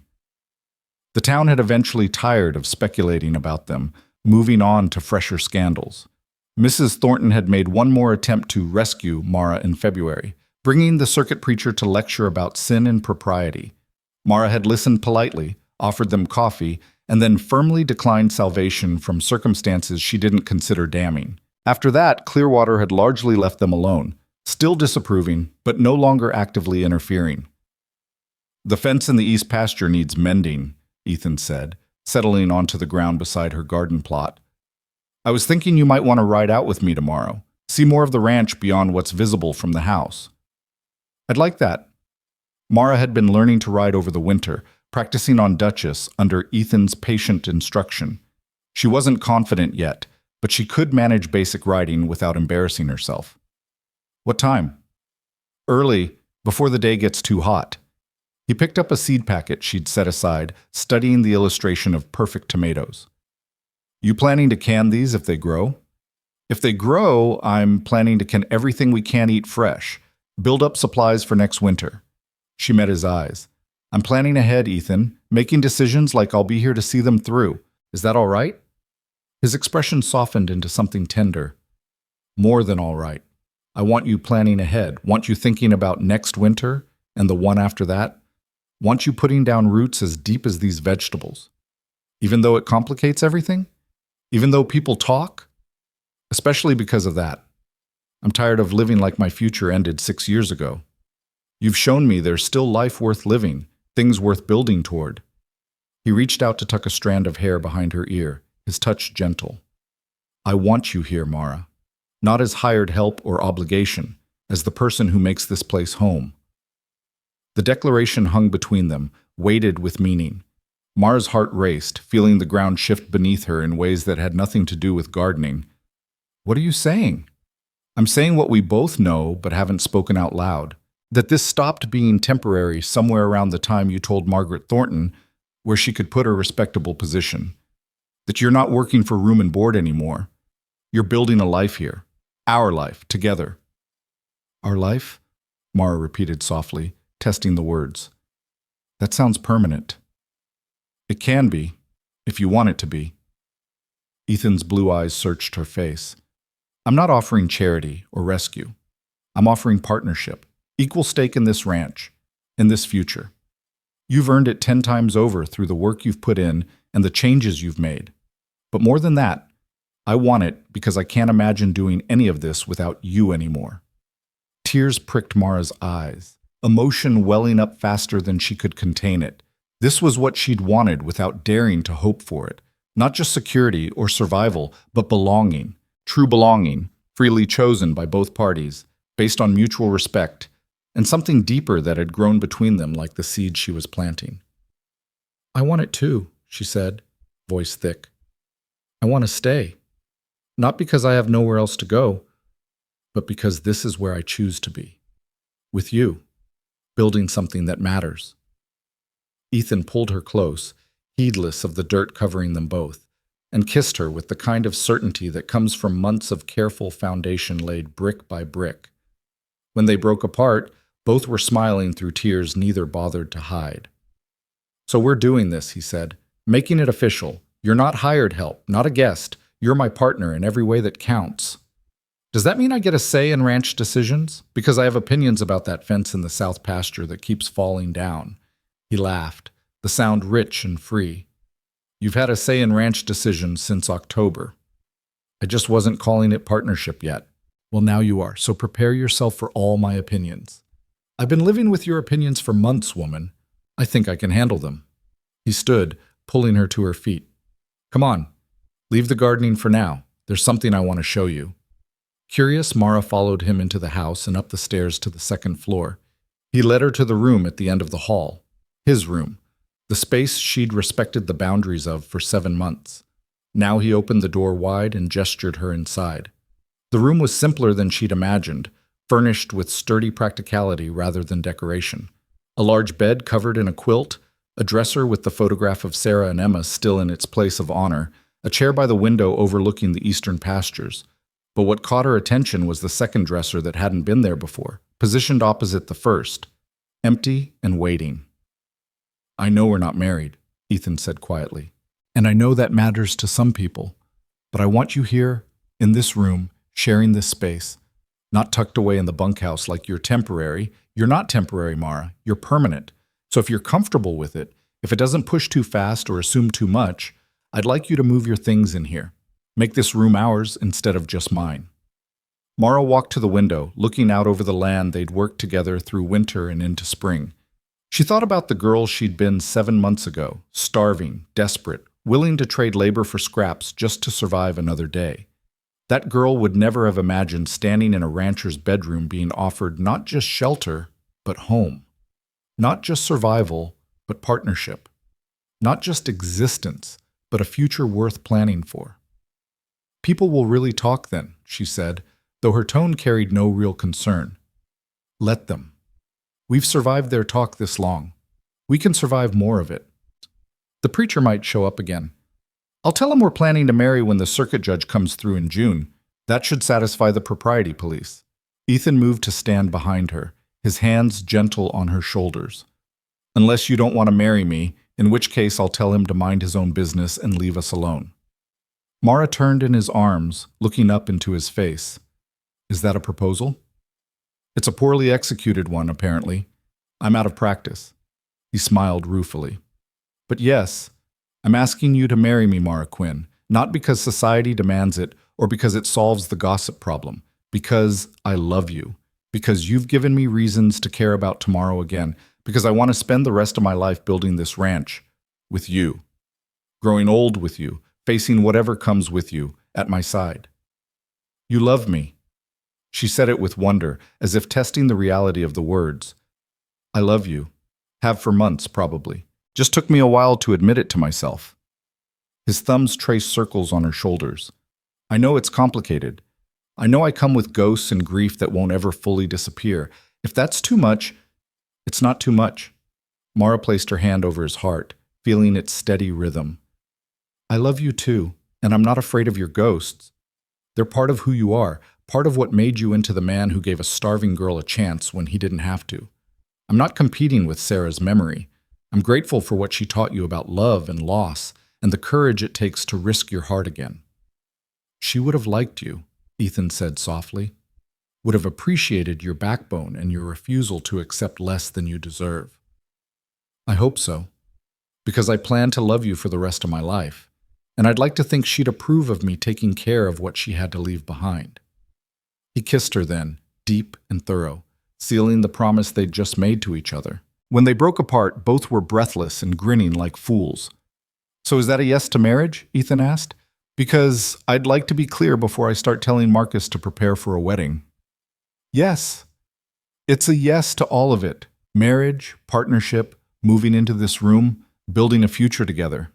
Mara laughed at the absurdity and beauty of it all. A year ago, I was alone and starving. Now I'm engaged to a rancher and planning a wedding. Life is strange. Life is good, Ethan corrected. Strange, yes, but good. Better than I ever thought it could be again. They spent the rest of that afternoon making plans with the giddy enthusiasm of people who'd found each other against unlikely odds. The wedding would be simple, held at the ranch with Marcus and the hands as witnesses. They'd send word to Clearwater that it was happening, let the gossips attend if they wanted, ignore them if they preferred to disapprove from a distance. What mattered was the commitment itself, the public claiming of each other as partners in life and work.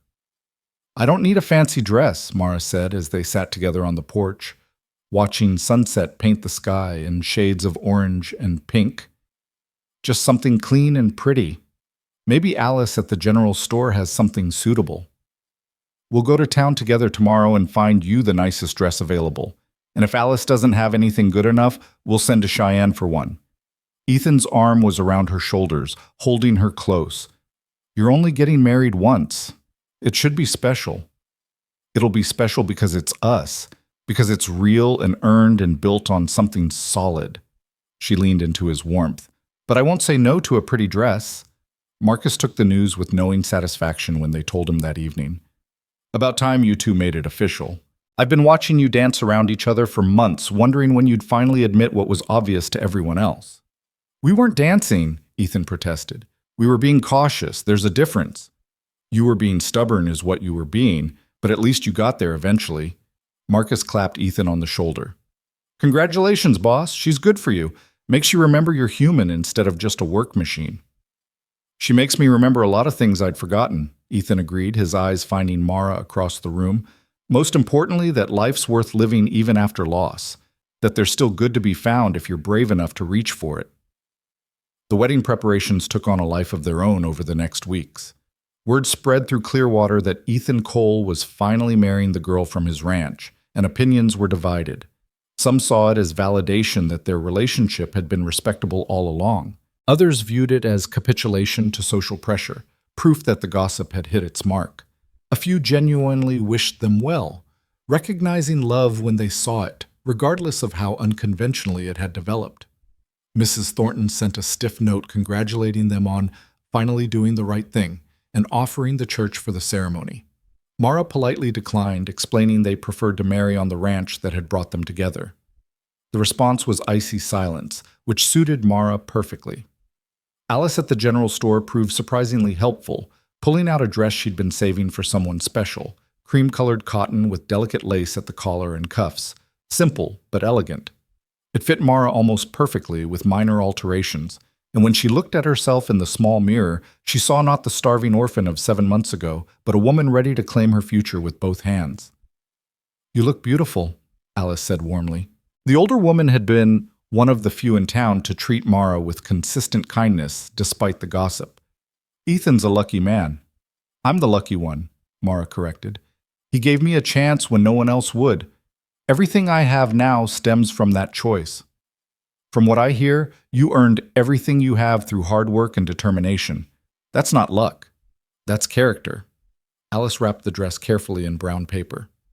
You've been good for him, too. First time in years I've seen Ethan Cole look like he's got reasons to smile. The validation from someone outside their immediate circle meant more than Mara wanted to admit. She'd grown accustomed to Clearwater's judgment, but having even one person there acknowledge that what she and Ethan had built was real and good eased some lingering hurt she hadn't quite acknowledged. The wedding itself took place on a brilliant June morning when the whole world seemed to shimmer with possibility. They gathered in the ranch yard between the house and barn, the mountains providing a backdrop more magnificent than any church could offer. Marcus stood up with Ethan, while one of the seasonal hands' wives agreed to stand with Mara, despite barely knowing her, a kindness that spoke to the woman's generous heart. The circuit judge, a pragmatic man named Harrison who'd seen enough of frontier life to judge people by their actions rather than their adherence to convention, performed the ceremony with simple dignity. When he asked if anyone objected to the union, the silence was broken only by birdsong and wind through grass. When he pronounced them married, Ethan kissed Mara with such tenderness that several watching cowboys had to blink suspiciously bright eyes. The celebration that followed was modest but heartfelt. Mara had prepared a feast with help from Marcus. Roasted beef, fresh bread, vegetables from the garden that had miraculously survived rabbits and weather, pies made from preserved fruit. They ate at tables set up in the yard, drinking whiskey and cider, telling stories and jokes as the afternoon stretched toward evening. Even a few people from town showed up, drawn by curiosity or genuine good wishes or simply the promise of good food. They brought gifts, practical things like dish towels and preserving jars, nothing fancy but useful and appreciated. By sunset, the gathering had taken on the feel of a real community celebration, acceptance earned through persistence and proved worth. As the party wound down and guests departed, Ethan and Mara stood together watching the last wagon disappear down the road toward Clearwater. She was now Mara Cole, tied to this ranch and this man by law and choice, and love freely given. The enormity of it settled over her like a warm blanket, not heavy with burden, but comforting with certainty. Happy? Ethan asked, his arm around her waist. More than I knew how to hope for. She turned in his embrace, looking up at the face that had become dearer to her than her own. When I showed up at your gate last September, I was asking for food. Just food and a chance to survive. You gave me so much more than that. You earned it all yourself. I just provided the opportunity. No. You provided faith that I could become more than I was. You saw potential in a half-dead girl and treated it like something worth investing in. Mara touched his face gently. You saved my life, Ethan. But more than that, you gave me reasons to want to live it. And you gave me reasons to stop hiding from mine. He kissed her forehead, her cheeks, her lips. We saved each other. That's what partners do. They walked back to the house hand in hand, past the garden where vegetables grew in neat rows, past the barn where cattle lowed contentedly, past all the physical evidence of the life they'd built together through hard work and honest dealing. Inside, the house gleamed with the care Mara had poured into it, transformed from mausoleum to home through daily attention and love. Ethan swept her up in his arms at the threshold, carrying her across with traditional ceremony. She laughed in delight, the sound echoing through rooms that had been too long silent. Welcome home, Mrs. Cole, he said, setting her down gently.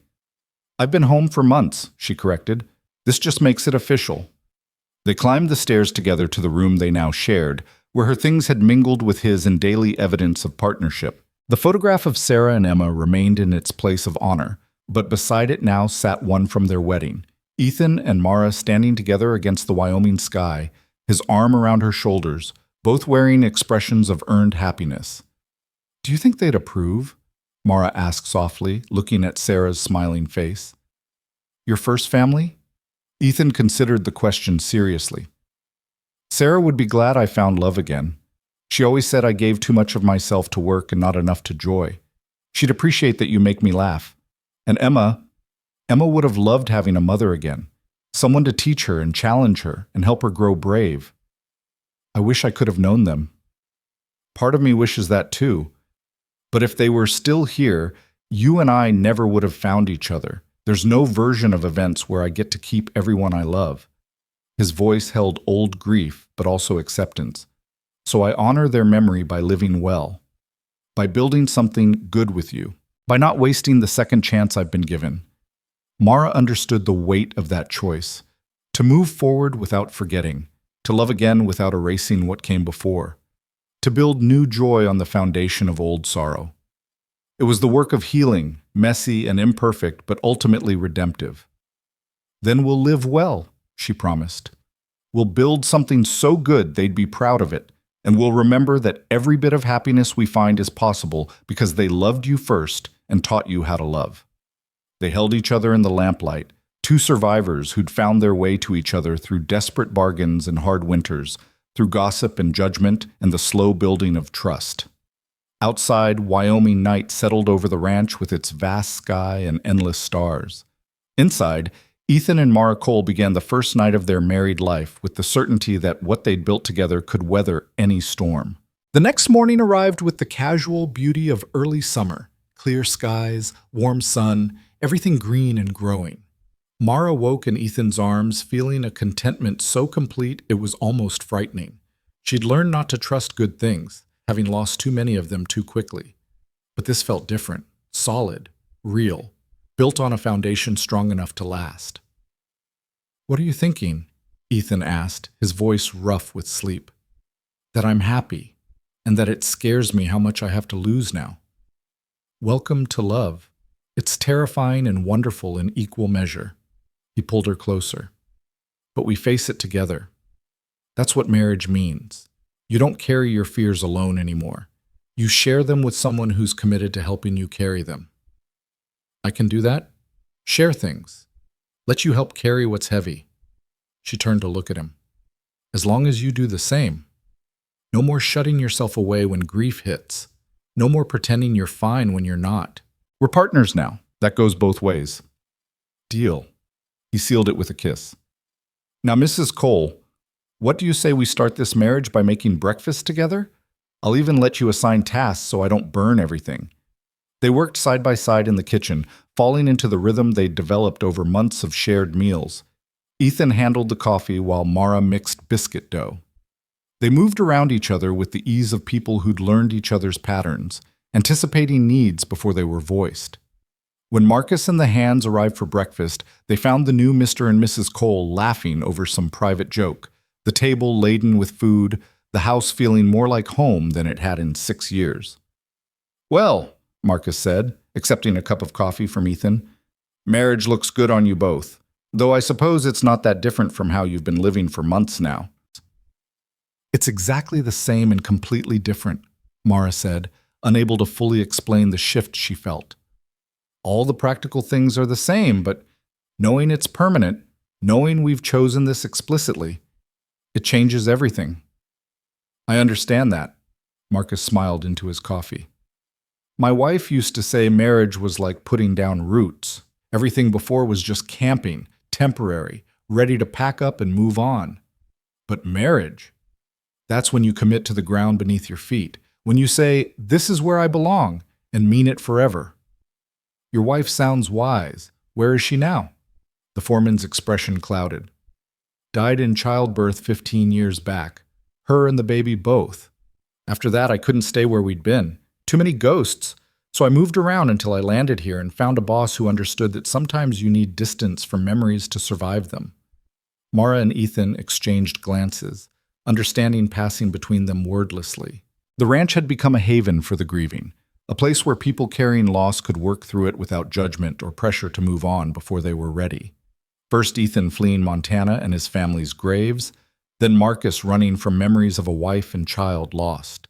Now Mara, who'd survived her family's deaths by sheer stubborn will and found in this isolated ranch the first place that felt like home. "To second chances," Ethan said, raising his coffee cup, "and to the people brave enough to take them." They drank to that, to survival and courage, and the hard work of building new lives from the wreckage of old ones. And as the day unfolded with all its ordinary tasks and small joys, Mara felt the last piece of her old fear finally release its grip. She was Mara Cole now, partner in a successful ranch, wife to a good man, member of a makeshift family bound by shared understanding rather than blood. She'd arrived with nothing and earned everything. And that made all of it, the home, the love, the future stretching bright before her, more precious than anything she could have been simply given. The first year of their marriage passed in a blur of seasons and shared purpose. Summer yielded to autumn's golden abundance, the garden producing more vegetables than Mara had dared hope for. She spent September canning tomatoes and beans, filling shelf after shelf in the cold cellar with proof of her faith in the future. Ethan worked alongside her when ranch duties allowed, stirring massive pots on the stove while she sealed jars, both of them sweating in the kitchen's heat but content in the work's rhythm.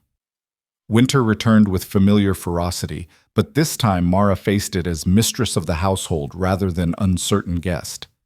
She'd learned the stove's moods, mastered bread making, could produce meals that had the ranch hands requesting seconds and thirds.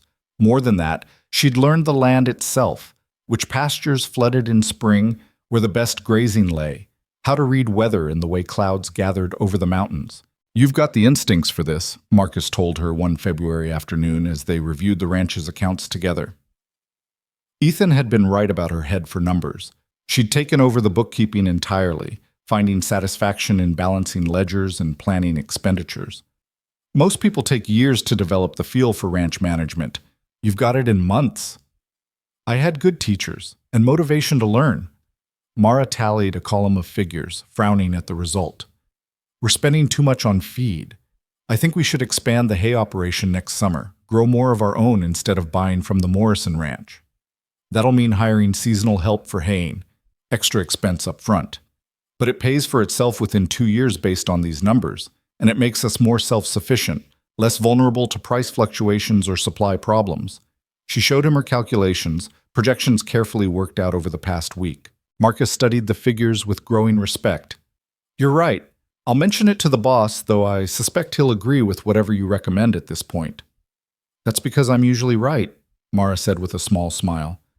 and because he's smart enough to listen to good advice regardless of where it comes from.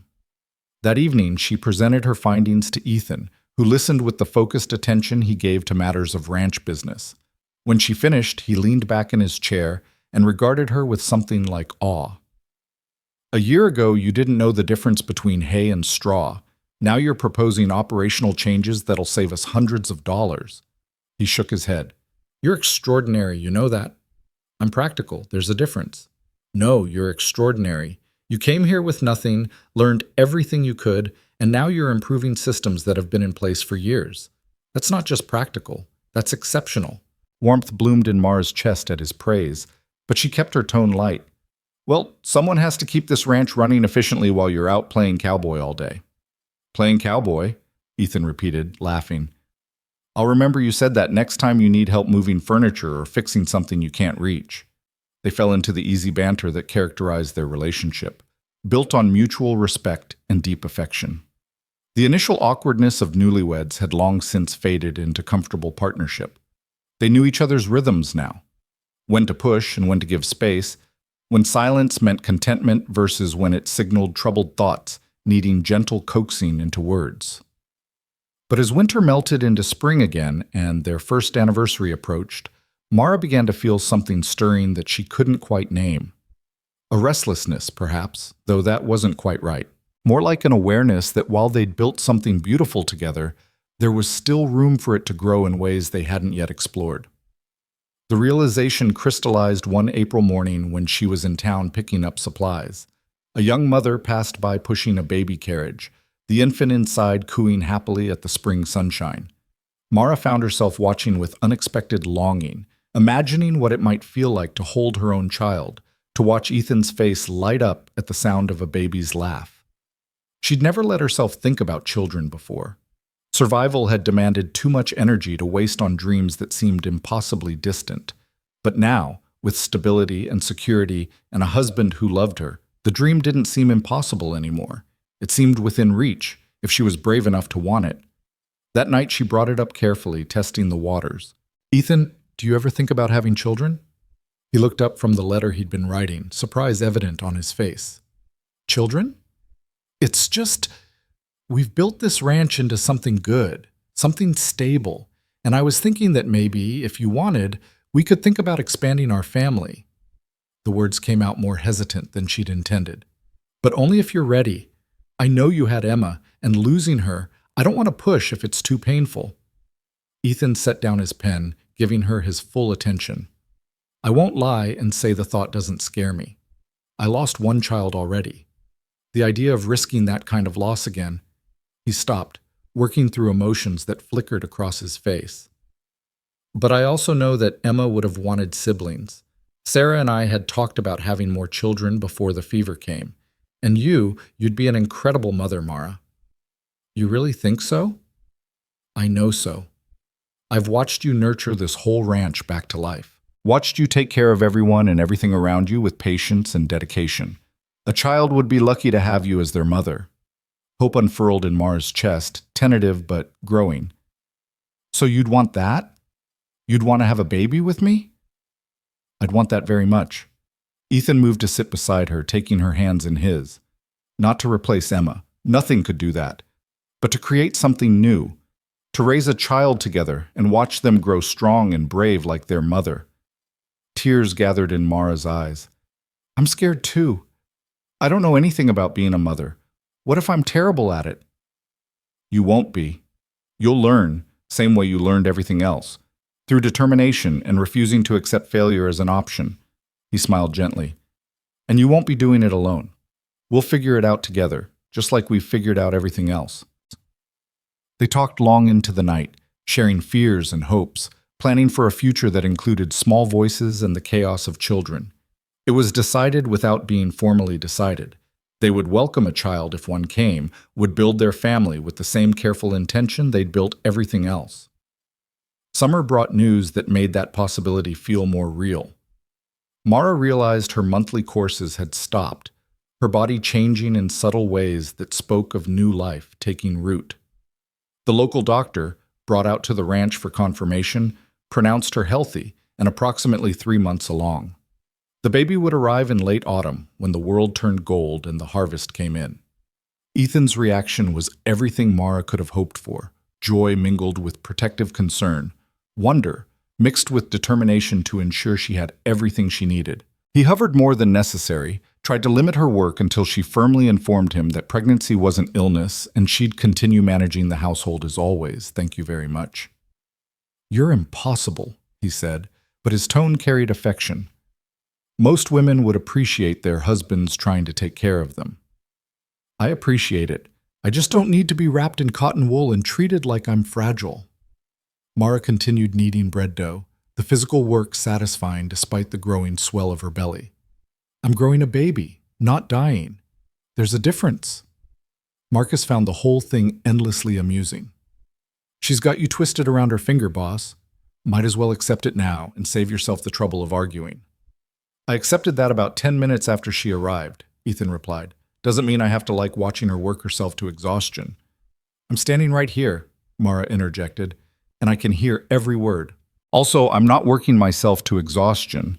I'm working an appropriate amount for someone who's perfectly healthy and capable." The banter continued throughout the summer and into fall as Mara's pregnancy progressed. She moved more slowly as the baby grew, her balance shifting in ways that required adjustment. But she remained active, refusing to become an invalid despite Ethan's occasional protests. The garden produced another abundant harvest. The hay operation Mara had proposed proved successful beyond projections. The ranch thrived under their combined management. Word of the coming baby spread through Clearwater with predictable speed. Opinions varied, some genuinely happy for the couple, others viewing it as final proof that their unconventional beginning had achieved respectable conclusion. Mrs. Thornton sent a package of baby clothes with a note expressing hope that the child would be raised with proper Christian values. Mara thanked her politely and then ignored the implied criticism. "People are going to have opinions about everything we do," she told Ethan as they sat together one evening, his hand resting on her swollen belly, feeling the baby kick. "We might as well get used to it now. Let them have opinions. We know who we are and what we've built. That's all that matters." The baby arrived on a crisp November morning, 2 weeks before Thanksgiving. Labor came fast and fierce, giving Mara little time to be afraid before instinct took over. The doctor arrived in time to supervise but acknowledged afterward that Mara had done most of the work herself, pushing through pain with the same stubborn determination she applied to everything else. When the baby's first cry split the air, Ethan stood at Mara's bedside with tears streaming down his face, looking at his new daughter with wonder and terror and overwhelming love. "She's perfect," he breathed, accepting the tiny bundle wrapped in soft blankets. "Mara, she's absolutely perfect." Mara, exhausted but elated, reached for the baby with trembling arms. The infant had a shock of dark hair and eyes that would probably turn brown like her father's. She was small but healthy, with a strong cry and grasping fingers that immediately latched onto Mara's thumb. "What should we name her?" Ethan asked softly. They'd discussed names for months without reaching firm conclusions. But looking at this tiny, perfect creature, Mara knew exactly what felt right. "Grace, for the second chance we've all been given, for the grace that brought us together and gave us this life." "Grace Cole." Ethan tested the name, smiling through tears. "It's beautiful. She's beautiful. You're beautiful. I can't believe—" His voice broke. "I never thought I'd have this again. Family, a child, something worth protecting beyond just survival. You have it now. We have it. And we're going to raise her to be strong and brave and kind. We're going to give her everything we never had: security, belonging, unconditional love." Grace chose that moment to let out another lusty cry, making her needs known with impressive volume for someone so small. Mara laughed despite her exhaustion, already feeling the fierce protective love that motherhood brought. The weeks following Grace's birth established new rhythms in the household. Mara discovered that while she'd learned countless skills over the past year and a half, nothing had quite prepared her for the reality of caring for an infant. The sleepless nights, the constant feeding, the way a tiny human could reduce capable adults to exhausted confusion. It was overwhelming and wonderful in equal measure. Ethan proved to be a devoted father, walking the floors with Grace when she fussed at night, changing diapers without complaint, sitting for hours just watching her sleep as if she might disappear if he looked away. Mara recognized the fear underneath his wonder, the terror that he might lose this child the way he'd lost Emma. She felt it too, that bone-deep awareness of how fragile life could be. But they faced it together, supporting each other through the hard nights and celebrating the small victories. Grace's first smile, her first time sleeping through the night, the way she tracked movement with increasingly focused eyes, learning to recognize her parents' faces. Marcus, hardened cowboy that he was, proved surprisingly competent with babies. Had younger siblings, he explained when Mara expressed surprise at how easily he soothed Grace's crying. You pick things up. Besides, this little one's got her mother's stubborn streak. You just have to be more stubborn than she is. Well, winter settled over the ranch again, but this time the house rang with life beyond just the adults who inhabited it. Grace's cries and coos, the gentle songs Mara sang while nursing her, Ethan's low voice reading aloud from newspapers and books, as if the baby could understand every word, all of it transformed the space from house into home in ways that went beyond physical comfort. On a particularly cold January evening, with snow falling soft outside and the fire crackling warm inside, Mara stood at the window holding Grace and watching Ethan and Marcus work in the barn. She thought about the journey that had brought her here, from starving orphan to ranch wife to mother. Each step had required courage she hadn't known she possessed. Each transition had demanded she become more than she'd believed possible. Your mother showed up at that gate with nothing, she told Grace softly. Just bones and desperation and a bargain that sounded crazy even to me. I offered to work for food because I'd run out of other options. And your father, stubborn, grief-stricken, isolated man that he was, he said yes when he should have said no. Grace made a small sound, her tiny hand gripping Mara's finger. Best decision either of us ever made, as it turned out. I got to survive. He got to start living again. And together we built something neither of us could have managed alone. She kissed the baby's soft head. That's what I want you to know, little one, that life can be hard and unfair and full of loss, but it can also be beautiful beyond measure if you're brave enough to keep trying, if you're stubborn enough to refuse defeat, if you're wise enough to recognize opportunities disguised as desperate bargains. Ethan entered quietly, stamping snow from his boots. He crossed to where Mara stood, wrapping his arms around both wife and daughter. Telling her our story? The part she's old enough to hear. I'll save the really hard stuff for when she's older. She'll grow up knowing she was wanted, knowing she's loved, knowing she comes from parents who fought through hell to build something good. He rested his chin on Mara's shoulder, all three of them watching snow fall on land that had tested them and ultimately accepted them. That's not a bad legacy. No, Mara agreed. It's not bad at all. Spring arrived with its usual explosive force, the ranch awakening to new growth and renewed purpose. Grace was 5 months old, a chubby, happy baby who smiled easily and was already trying to roll over. Mara had returned to most of her regular duties, balancing motherhood with ranch management through careful scheduling and Marcus's help watching Grace when needed. The garden went in earlier this year, Mara determined to expand on last year's success. She worked with Grace in a basket nearby, talking to the baby as she planted seeds, explaining everything as if teaching a tiny student. See, we put 3 seeds in each hole because not all of them will germinate. It's like having backup plans. Always good to have more options than you think you'll need. She covered the seeds with soil, patting it down gently. Your father thinks I'm crazy, talking to you like you understand, but I figure you're learning even if you can't talk back yet. Words matter, Grace. The way we speak to each other, the stories we tell, they shape who we become. She's going to be as stubborn as her mother if you keep teaching her philosophy while gardening, Ethan called from the fence he was mending nearby. I certainly hope so. Stubborn got me through situations that would have broken someone more flexible. Can't argue with results. He moved closer, wiping sweat from his forehead. You planning to expand the chicken coop like you mentioned?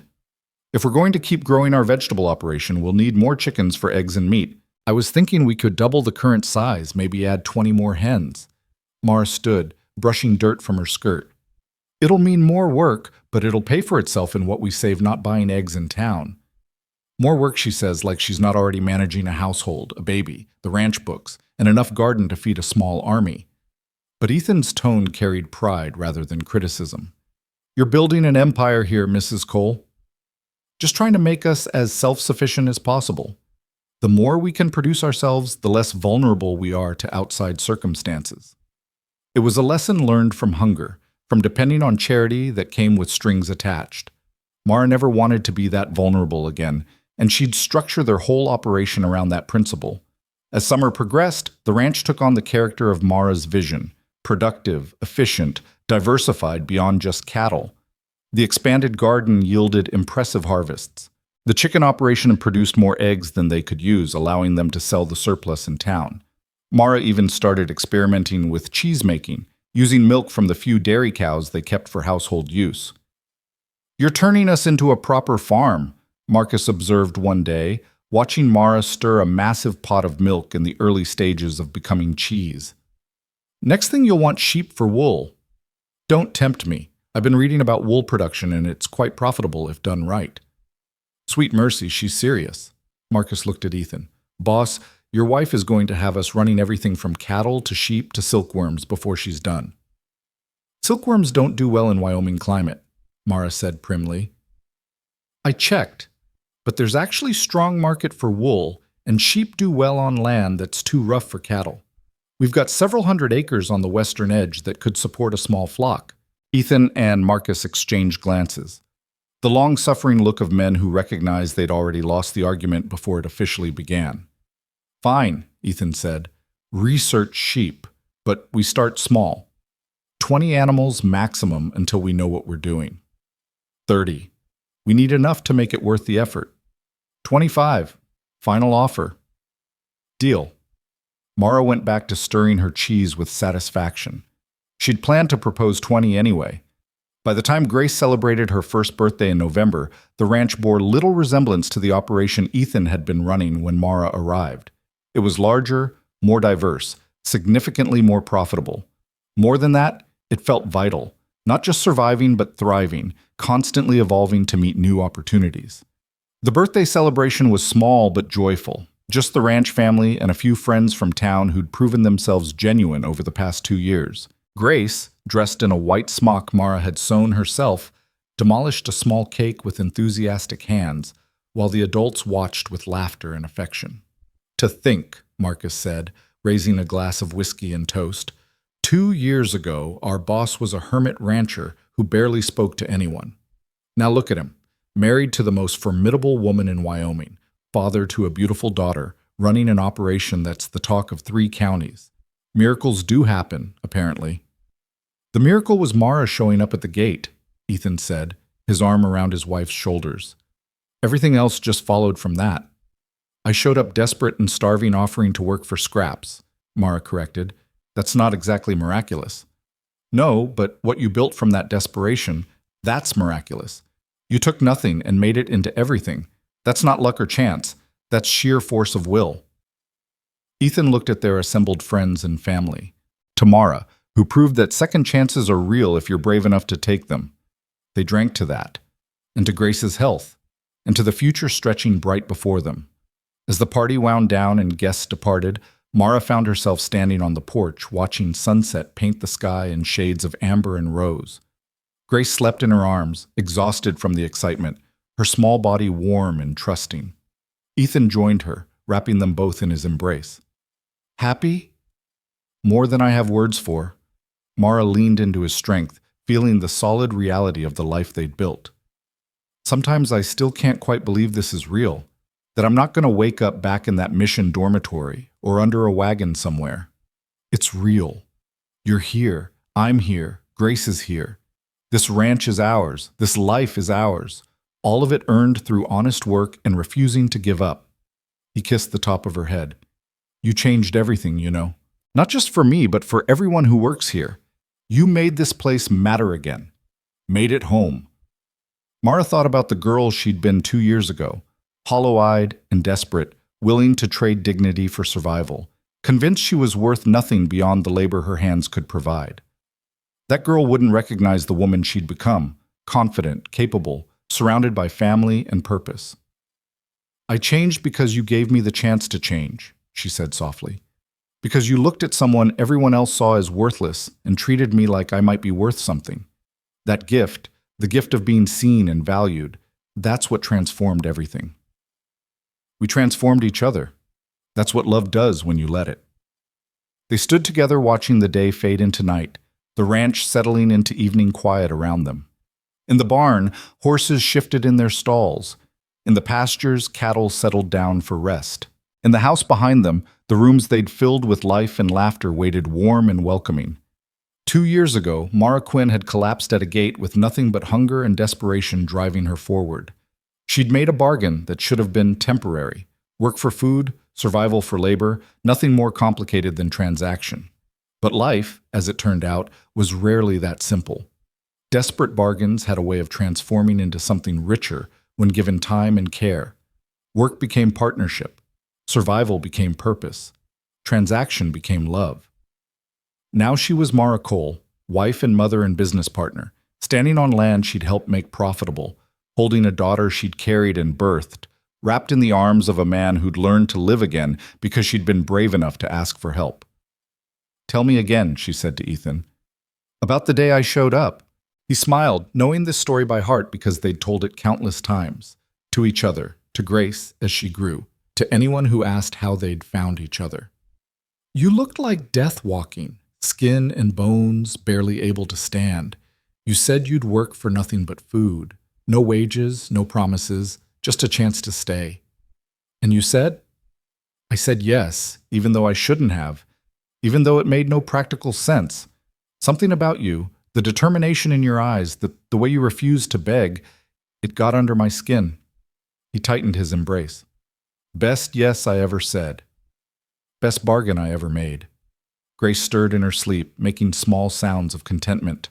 Above them, stars began to emerge in the darkening sky, the same stars that had witnessed their beginning, that had looked down on a desperate girl and a grief-locked man finding each other in unlikely circumstances. The ranch would continue to grow and change as years passed.